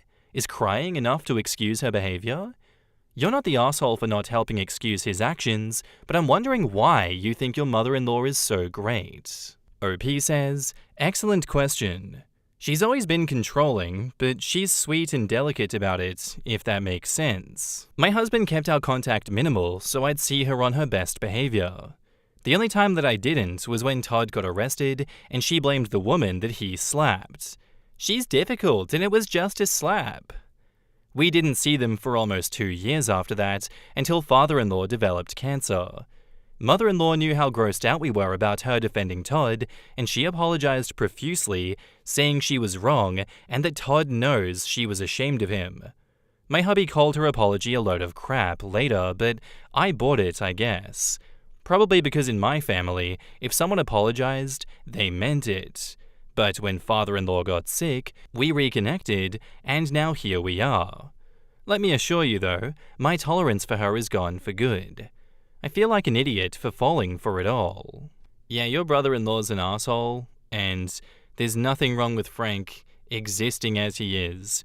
There's nothing wrong with Frank marrying Lila. I don't know what he means by, pretending like they're real adults.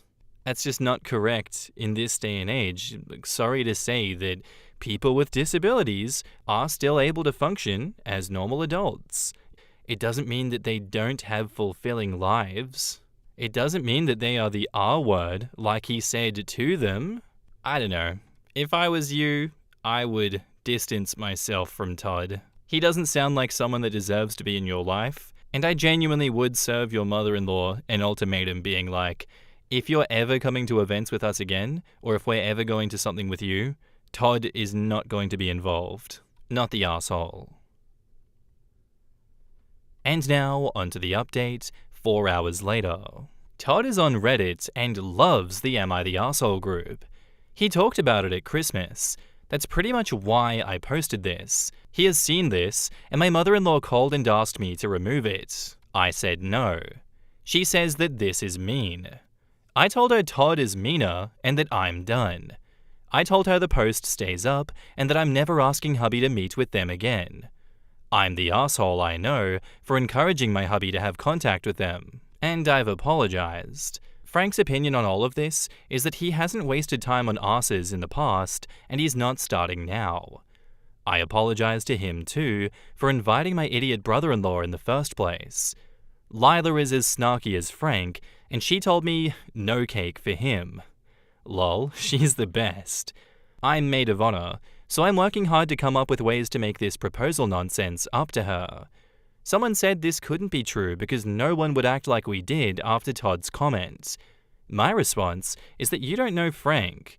I think you suspect he's childish and throws fits when he's upset. You couldn't be more wrong. His stated attitude about people like Todd is that he refuses to act stupid just because someone else chooses to. As for everything else, yes, my hubs is the best. I had a ridiculously privileged childhood, and I know that, and am grateful. In the comments, Party SR says, quote, Todd got mad and told my hubby that the embarrassment was how he pretended that Frank and Lila are actually functioning adults. The guy was projecting so hard. Todd got so mad because someone he thinks of as less than himself has been able to surpass him. A stable, independent career, a car, and now he's getting a wife. Yeah, he was projecting hard and ultra mad because he probably realizes he's jealous. Congratulations to Frank and Lila. I think what you wrote is exactly what Todd's problem was, and based on the way his mother tried to brush the whole thing under the rug, I would guess that she's been enabling him his whole life. The mother is having a hard time accepting her favorite child as a failure, and that it's all her fault for coddling him. Bad parenting creates awful adults wins again. You can always connect a terrible person back to how they were raised and the failures of their parents. Well, yeah, but ultimately Todd is, theoretically, an adult and responsible for his behavior and actions. Shifting the blame just removes the responsibility from the person able to change it. I agree with that. The mother definitely plays a role in how Todd has become who he is right now, but she's not solely responsible for that. Todd is an adult. Todd has had the ability to be better, and he is responsible for his actions and behaviors. In these moments that he has shown you who he has owned his shitty persona. He has owned the damage that he wants to cause upon other people that he thinks of as less than him. Todd does not deserve anyone's time of day. Todd deserves nothing. Todd deserves less than nothing. I do think he is jealous, and I don't think that he's self-aware enough to realize that he is jealous. Hateful individuals like that don't deserve our attention. I'm pretty happy with how this story resolved. It sounds like Frank and Lila are on to bigger and better things, and that this hasn't even affected them. So thank God, and thank you for the story, OP. I very much appreciate that. Our next post is by user TemporaryTry737, titled, "Am I the asshole here for telling my husband Happy Father's Day today because it felt like I was doing it all alone today? This morning, I woke up early to order myself coffee so he could take our son to pick it up and surprise me.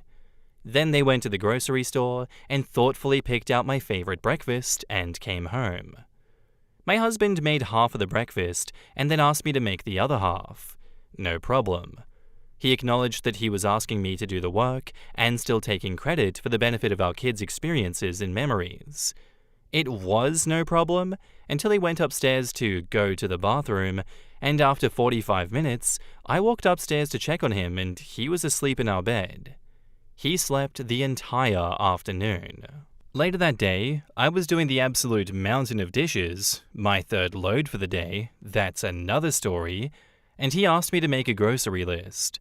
I asked if he could please make the list because I'm in the middle of doing the dishes, and further tried to coax him by using Mother's Day in a playful way. I really didn't want to drop what I was doing to look in the fridge that he was already standing right in front of to tell him what we needed for dinner.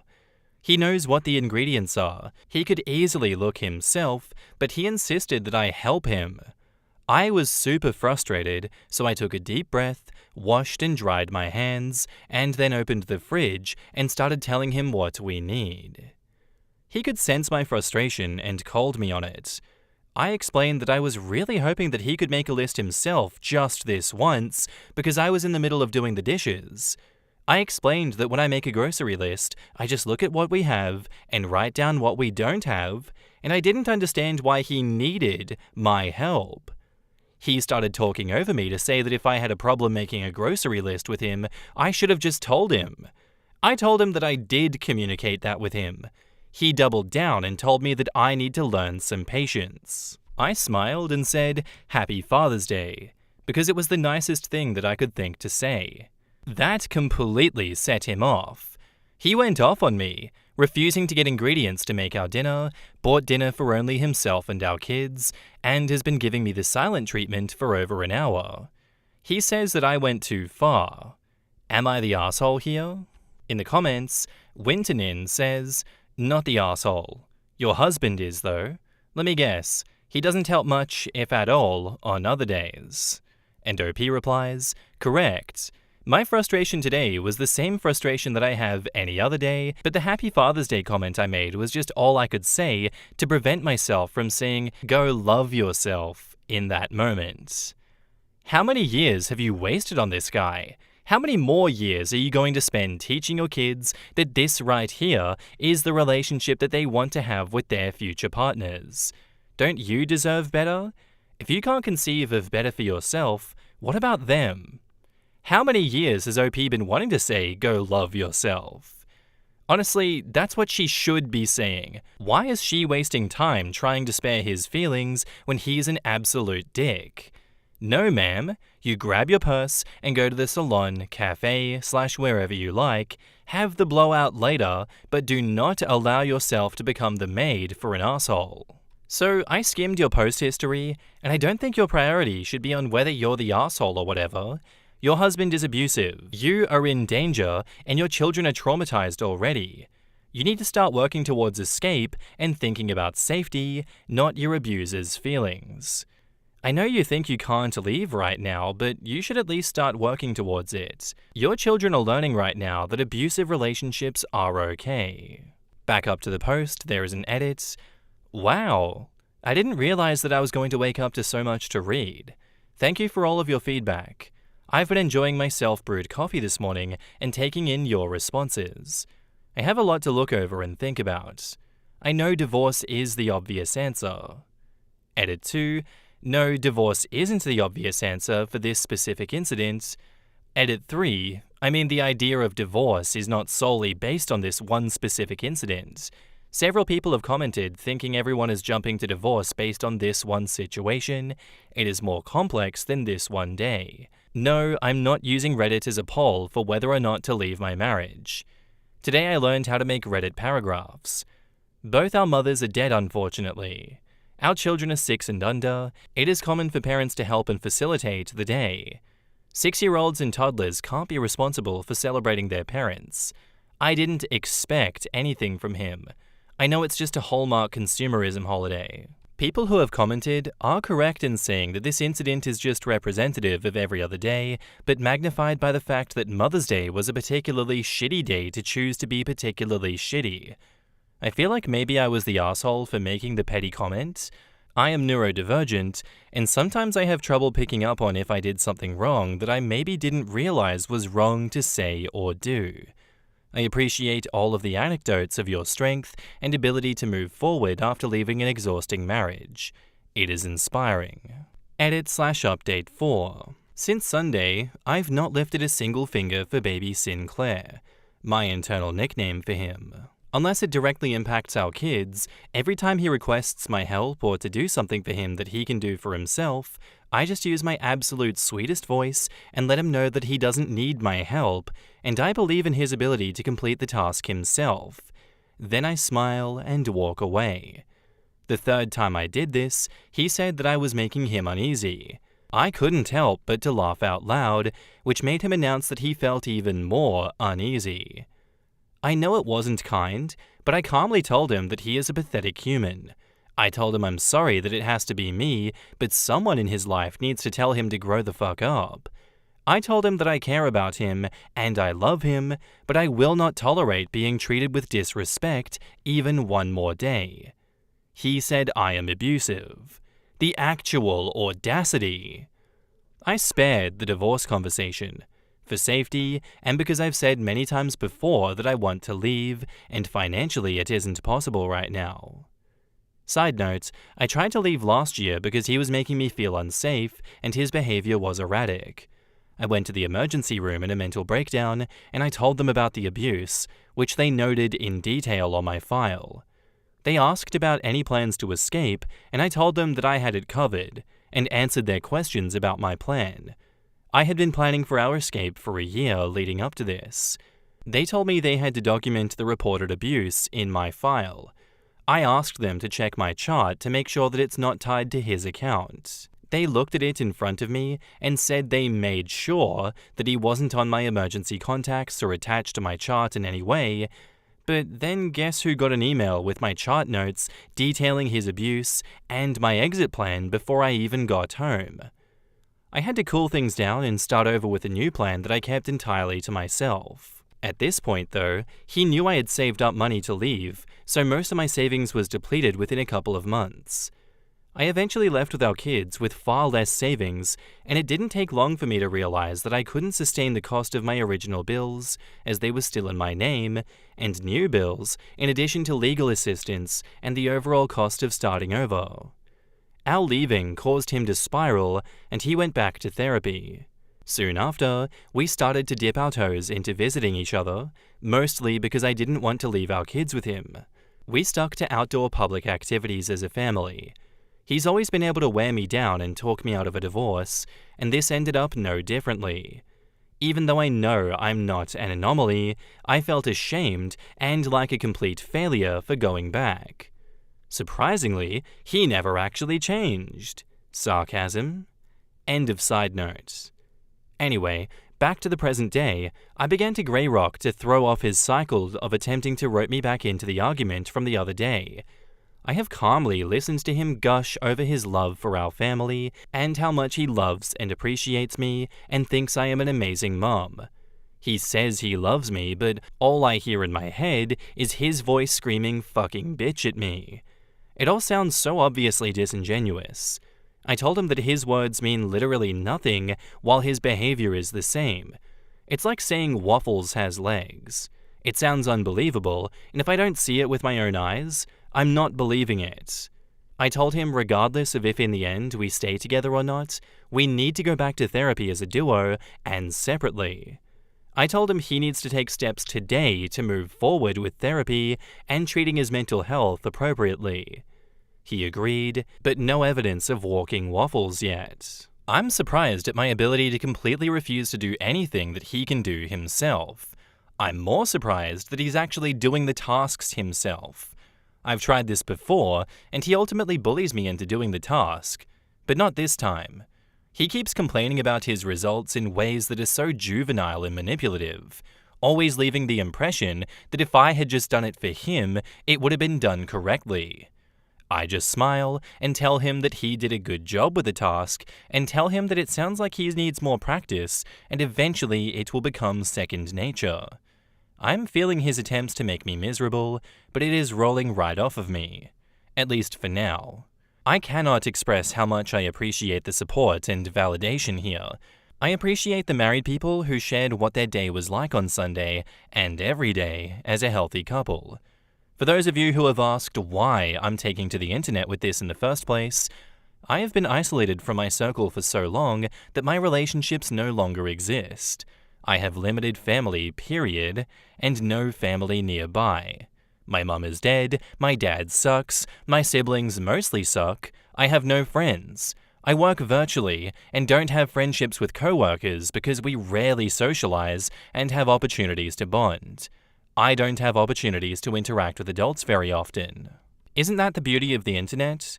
Despite my logical brain, years of gaslighting, along with my neurodivergence, have made it sometimes feel impossible to trust my own judgment. If you're offended by me posting this and have taken time to voice your disgust for me and my post, I just want to let you know that I've processed your complaints and directed them to the correct department. Thank you for your feedback. And now, onto the update, 1 month later. A lot has happened since my original post. First, since Mother's Day, he has not shown any sort of attempts for progress. Surprise. He has lost his control and repeatedly called me an effing bitch, and other awesome pet names for his minor irritations towards me. For example, I asked him if he wanted my help bringing in groceries. Apparently, he wanted to do it himself to let me relax, and my offering ruined his plan, so he was essentially throwing an adult version of a tantrum. I explained that it doesn't feel like a genuine gesture because now I'm being yelled at for offering to help? Lol, okay, pal. At one point I became petty, whoops, and told him to use I statements, because that's his go-to therapy speak that he uses on me as a dog whistle during arguments and therapy appointments. He lost his shit, which then made me laugh because I literally do not understand if this is really his perception of reality. I can't take him seriously. I find myself laughing more now than ever, and it's not to mock him, I just can't control my disbelief and don't know how else to cope at this point. Second, I have realized that while I do love and care about him, it is clear that he does not respect me as a person, a mother, or his partner. He doesn't respect our kids. I can't realistically continue living with someone who tries to control my entire life. What kind of life is that to live? I took advice from many comments left on my original post and reached out to friends and family that I had been isolated from. The reception was better than I expected. I didn't expect the hurt that I felt when I found out every single one of them said they wondered if I was in an abusive marriage, but not one of them ever asked me directly when I completely withdrew. I don't blame them, but it was hard to ignore the pain that I felt from that. This was also the reason that I never reached out to anyone when things got really bad. It seemed like they have their own lives to worry about, and clearly weren't concerned about my absence. A couple of the people that I reached out to were lifelong friends that I had to formally end friendships with when I started dating my husband because of his jealousy, and I never got to mourn those friendships. It felt like a piece of me that had been broken began to heal. Anyway, it was a positive step because some of my family members were relieved that I opened up to them, and now I don't feel so isolated and alone. So thank you to everyone who encouraged me to do that. I'm not sure what my next steps are, but I'm feeling more confident in my path forward. I do know that from here on out, I'm doing whatever the hell I want, and don't worry, as safely as I can. Thank you. In the comments, Dawn Shakar says, I'm glad for you. I'd like to point something out. Some of these friends who didn't reach out when you withdrew may not have known how to do it, or were afraid that you would reject them. I'm sure they're genuinely glad that you're reaching out again. Give them a chance to be your friends. Someone replies to them, sorry, but I'm frickin' sick of people like OP pretending like they would have taken it well or even decently if friends had actually asked that. And OP says, I'm not pretending that I would have taken it well. I even said I don't blame them. I understand from their perspective it would have been extremely tricky. I understand that I am the one who drifted away from them. I understand. I can see a situation logically and feel pain at the same time. Edit, I think the pain that I felt really had nothing to do with my friends and family, and everything to do with the fact that I felt like I was crazy for so long. I thought everyone thought he was a great person. My pain was partly disappointment in myself for not seeing what everyone else saw. And Haunting Look says, I had a question from your last post. Did the hospital on purpose send him your file notes? And can you sue? And OP says, they specifically informed me that he was not attached to my chart, but they did not remove him, and instead, he got my after-visit summary sent right to his email after the visit, which contained all of the details. And on to the newest update, 246 days later. 246 days ago, I posted asking, am I the asshole here for telling my husband Happy Father's Day today because it felt like I was doing it all alone today? I knew that I was in an abusive marriage, but I was stuck. I continued to be stuck until it escalated beyond return. I wanted to update to show how things can escalate. The very next month after my original post, he pushed me down backwards on the stairs. The month after that, he started threatening his life if I didn't stay with him. The month after that, he started looking into buying a gun. And the month after that, he was physically extremely violent to me in front of our kids and emotionally violent towards them. Police were called multiple nights in a row. My kids and I had been staying at someone else's house since mid-November. We left with a weekend's worth of clothes each, toothbrushes, and some of their favorite toys that I could quickly grab. We are starting completely over, and it feels very weird.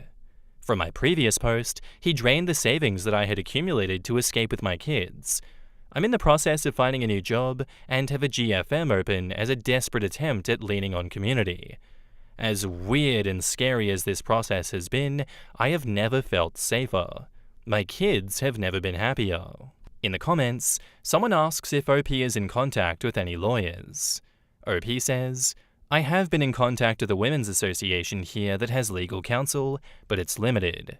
Right now I have a protection order that is valid for the next few months and continuing to work towards officially divorcing and an official parenting plan. Corfers74 asks, how did he get access to your account, and was there no way to get it back in the divorce, since you can prove he took everything when he was only entitled to half? And OP says, I don't know about getting it back in the divorce. I would need to talk to a lawyer about that, and I'm still in the process of doing that through a non-profit. Alternative Stretch says, you're saying the emergency room, as in the hospital staff, questioned you about the abuse and wanted to make sure that you had an exit plan and know what it was, but then while you were driving home from said emergency room, they had already emailed everything that you said directly to your husband? Something seems off here. If they did do that, you know that's very illegal, right? Like, that's a HIPAA violation, which is pretty damn serious. If they did that, why haven't you reached out to a lawyer yet? That would be my first step going forward. And OP says, the system automatically emailed him my visit notes. We specifically talked about it during my visit, and they specifically said he was no longer attached to my chart, but he ended up getting the chart notification and detailed chart notes nonetheless. Beach Polini says, he actively tried to kill her twice in the 2 months directly after that post, and she still didn't get out for another 5 months after that. Domestic abuse is so scary. I'm so glad that she and the kids made it out alive. Getting by is going to be rough, but at least now they have a chance. I had a particularly bad year with my ex where he shot at me 2 different times and once chased me through the woods on our property with an axe. I had to hide in a tree until his friend was able to talk him down. Took me another 2 years to leave. Like, it didn't enter my head that I should leave. Yes, I know how bad it sounds, but I'm so numb to my past that it's like, whatever. I did leave 15 years ago, and I have an amazing life now. Bloody hell. As soon as she said that she was laughing at him and grey-rocking him, I knew this guy was going to attempt to kill her. This kind of man-baby psychopath cannot deal with being laughed at and condescended by a woman. So scary. I knew from the moment he went off at Happy Father's Day. Like, there are just some things that when someone goes off about it, you know it's going to go all the way bad in the future. The only thing you can't tell is how fast. And that's all I have for you guys today. I hope you enjoyed the episode. If you did, let me know what you thought about it down below, and I'll see you in the next one. Bye.